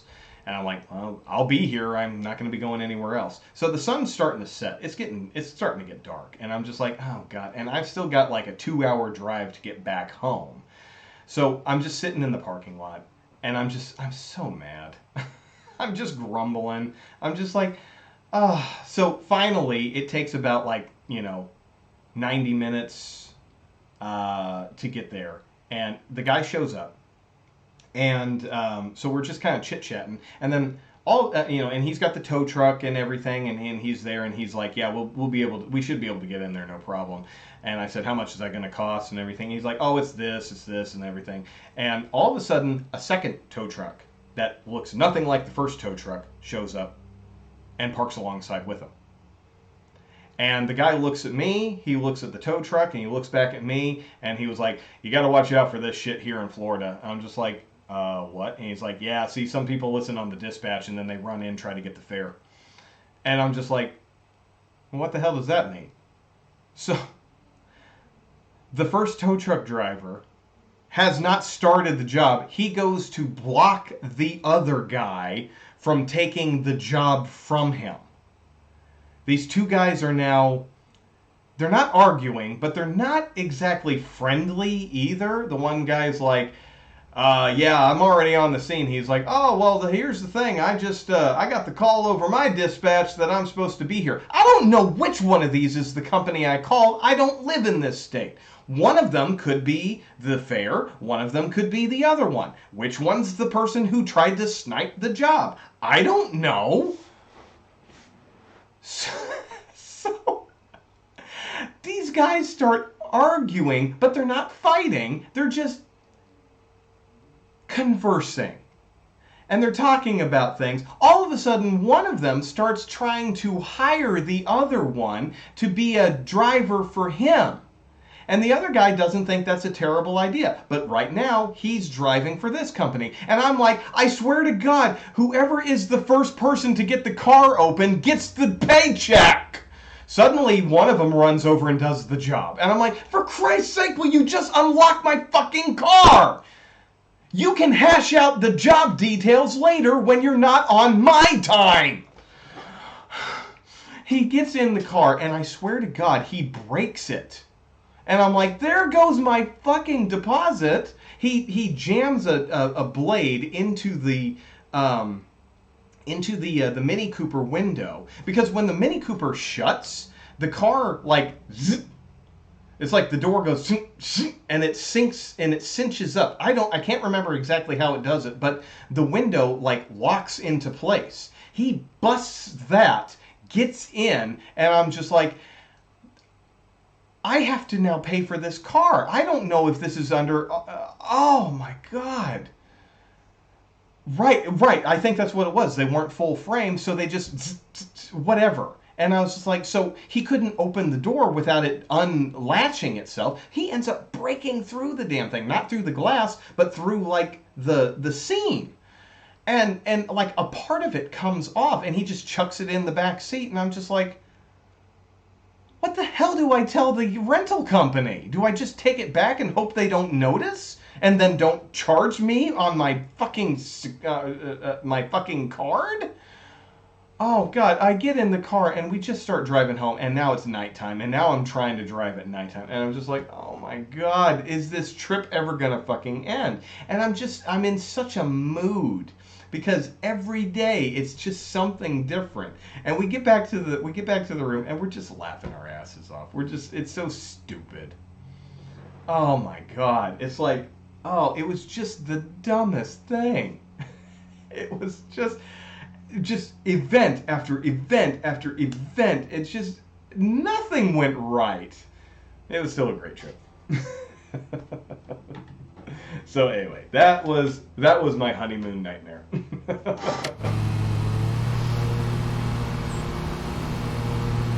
But I mean, it's that story that everybody loves to hear because nothing went right. I don't know. Maybe I just tell the story good or something. I don't know. But yeah, nobody wants to hear. Skip ahead several years. Me and my wife took a cruise. Other than getting sick when we got back, nothing went wrong. That's true. If I wasn't with her, it probably would have been a much different ordeal. So yeah, so we went on a cruise, and everything went right. Everything was good. Everything was fun, except for we got sick, and it manifested right when we got home. So I ended up having to take an extra day off work. They weren't happy about that. But I got so damn sick, I was running a temperature that was like 0.3 of a degree away from go to the emergency room. I couldn't even sleep because I was afraid that if I fell asleep, I was going to, my temperature was going to go up above what was, safe for the brain to not be cooked at. And I wouldn't have noticed it. So yeah, I was just scared to go to sleep, so I couldn't get to sleep. But other than that, it was a perfectly fine trip. Everything went great. All right. Well, R Signs, thank you for enjoying me during story time. I appreciate you hanging out for that one. I'm probably just going to finish this job and probably call it a night myself. It's been a long day for me. Again, a 20-minute drive took me almost 2 hours and 45 minutes to get home. Well, I'm glad. I don't have a whole lot of stories like that, but what I do, there's something. So anyway, you get to feeling better. I might be broadcasting tomorrow. Tomorrow's my Friday, so I might be doing Retro Friday. After today, I definitely feel like I need to go to the liquor store and get something good.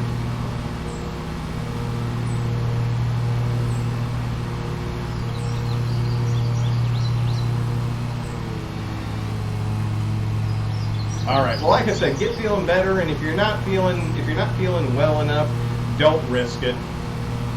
Stay on the mend, and then catch up with me when you're feeling better.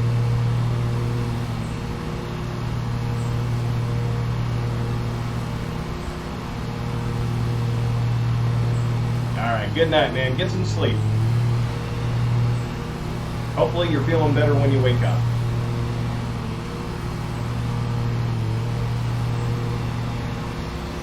What are we up to? 88%? Boy, that percentage is just rolling. Yeah, like I was saying earlier, when you do these jobs, when you first start out, you don't have the greatest equipment. You just have to do the job with what you got. And then when you come back and do it again with much better equipment, it's like, oh yeah, this job's way easier. I guess it's kind of like in like like something in like Resident Evil. Like you play the game and you're just trying to get past a boss with what equipment you have, and then you come back with upgraded equipment and you kick the ever-loving shit out of it, and it's like, yeah, that feels pretty damn good now that I've earned the upgraded equipment. Speaking of, I actually got some new equipment in Resident Evil 8, and I know I started a series on that one, but I think I might do another run of that with the new equipment. I've got the infinite ammo for the hand cannon, and I kind of feel like doing a run with that. But I also got the have the lightsaber, which I didn't even know there was such a thing. I just ended up getting it, and I might do the all-night run. There's an achievement for that, and I might give that a try. But we'll have to see.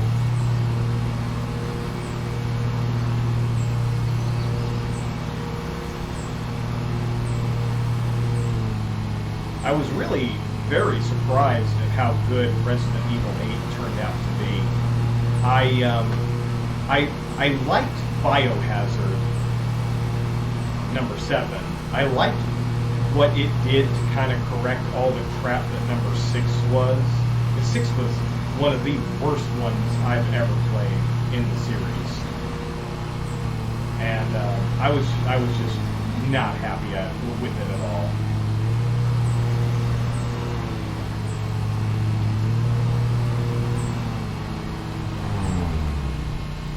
And it's the only Resident Evil that I couldn't power through. I thought it was just so terrible. But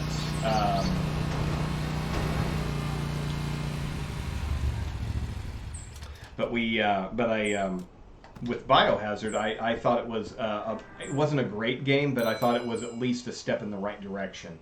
A lot of steps in the right direction, and going back to its horror roots instead of it just being an action movie with zombies. And then when 8 came out, I didn't get it right away, but I eventually got it. And my God, I couldn't stop playing it. I just kept playing it over and over and over, trying to get better equipment and upgrades and going on treasure hunts to try and pay for everything and upgrade all of my health and stats and everything. It was just so much fun. Okay, so we were supposed to get 535. We ended up with 562. We only lost 79 cents due to penalties. That's phenomenal. We ended up with 27.89 of ground check bonuses. Did we not get any money for cutting time? Huh. Weird.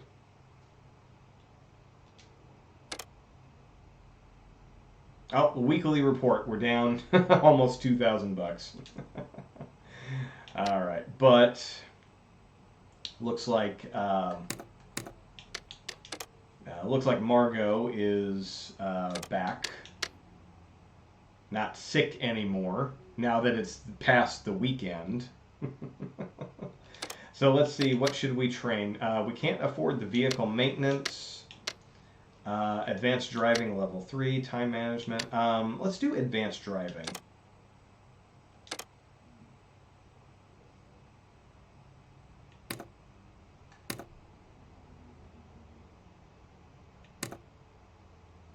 Alright, let's see what kind of jobs we have. You know what? I think I'm going to just do the vehicle maintenance, and I think I'm just going to call it quits for tonight. Been a chat-heavy episode, and I'm feeling like a bowl of ice cream sounds pretty good right now, especially after the rough day I had. I haven't really had a lot of time after work because I literally got here. It was almost 5 o'clock, and then I had to start getting ready for the broadcast and everything. So let's just do some maintenance and make sure everything is good to go for the next time. Oh, right. She didn't do any damage to everything because she didn't take it out. She didn't have a job because she was sick on Friday. It's now Monday and she's feeling much better. Mhm. Okay. How is our rank? We're actually almost to the next level up. So we're doing pretty good. I've never really bought any advertisement for this one. Advertisement basically is reputation. The more expensive one is 20 days. It costs $1,250, and you get 105 reputation points per day. I probably should do that because that ends up being what is that 20 times 105? 2010, 2000, yeah, 2000. 105, that's 210. No, that's 2010. I forgot the zero.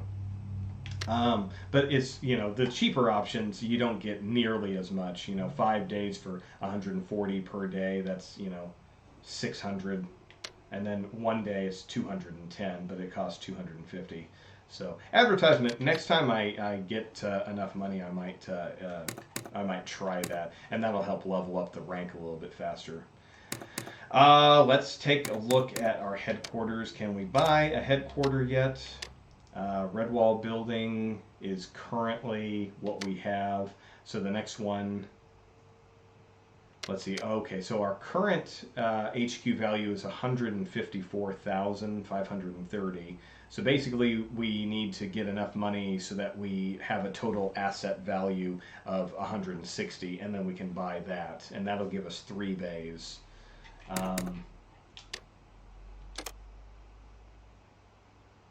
Let's see. Can I hire another employee?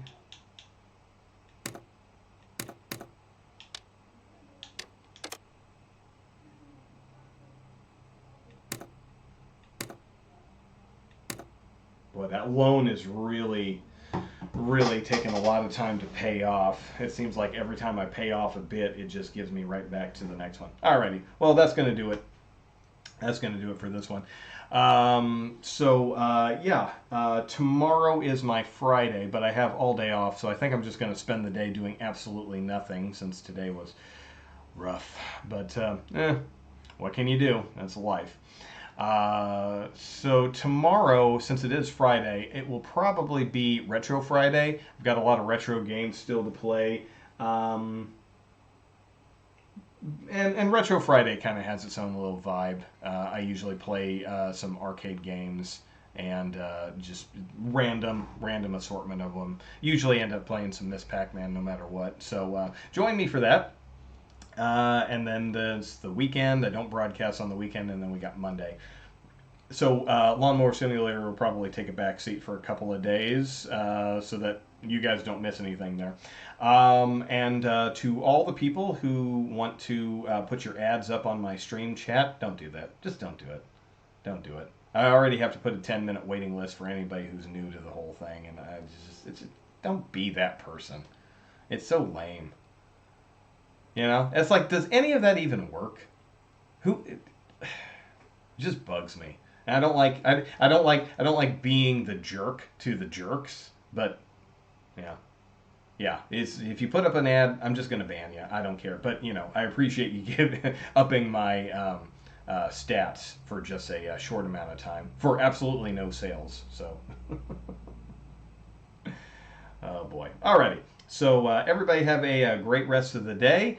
And R Signs, thank you so much for stopping by, even though you're feeling sick again. Boy, I sure hope you get to shake that thing, man. I know you say there's something going around. Hopefully you get on the mends. You got the weekend that's fast approaching. Hopefully that gives you a bit of a break. So get feeling better, man. I really hate to see you sick. And for everybody else, be well, be happy, stop putting ads in my chat box, and we'll get along just fine. So y'all have a great rest of the day, and we will catch you next time.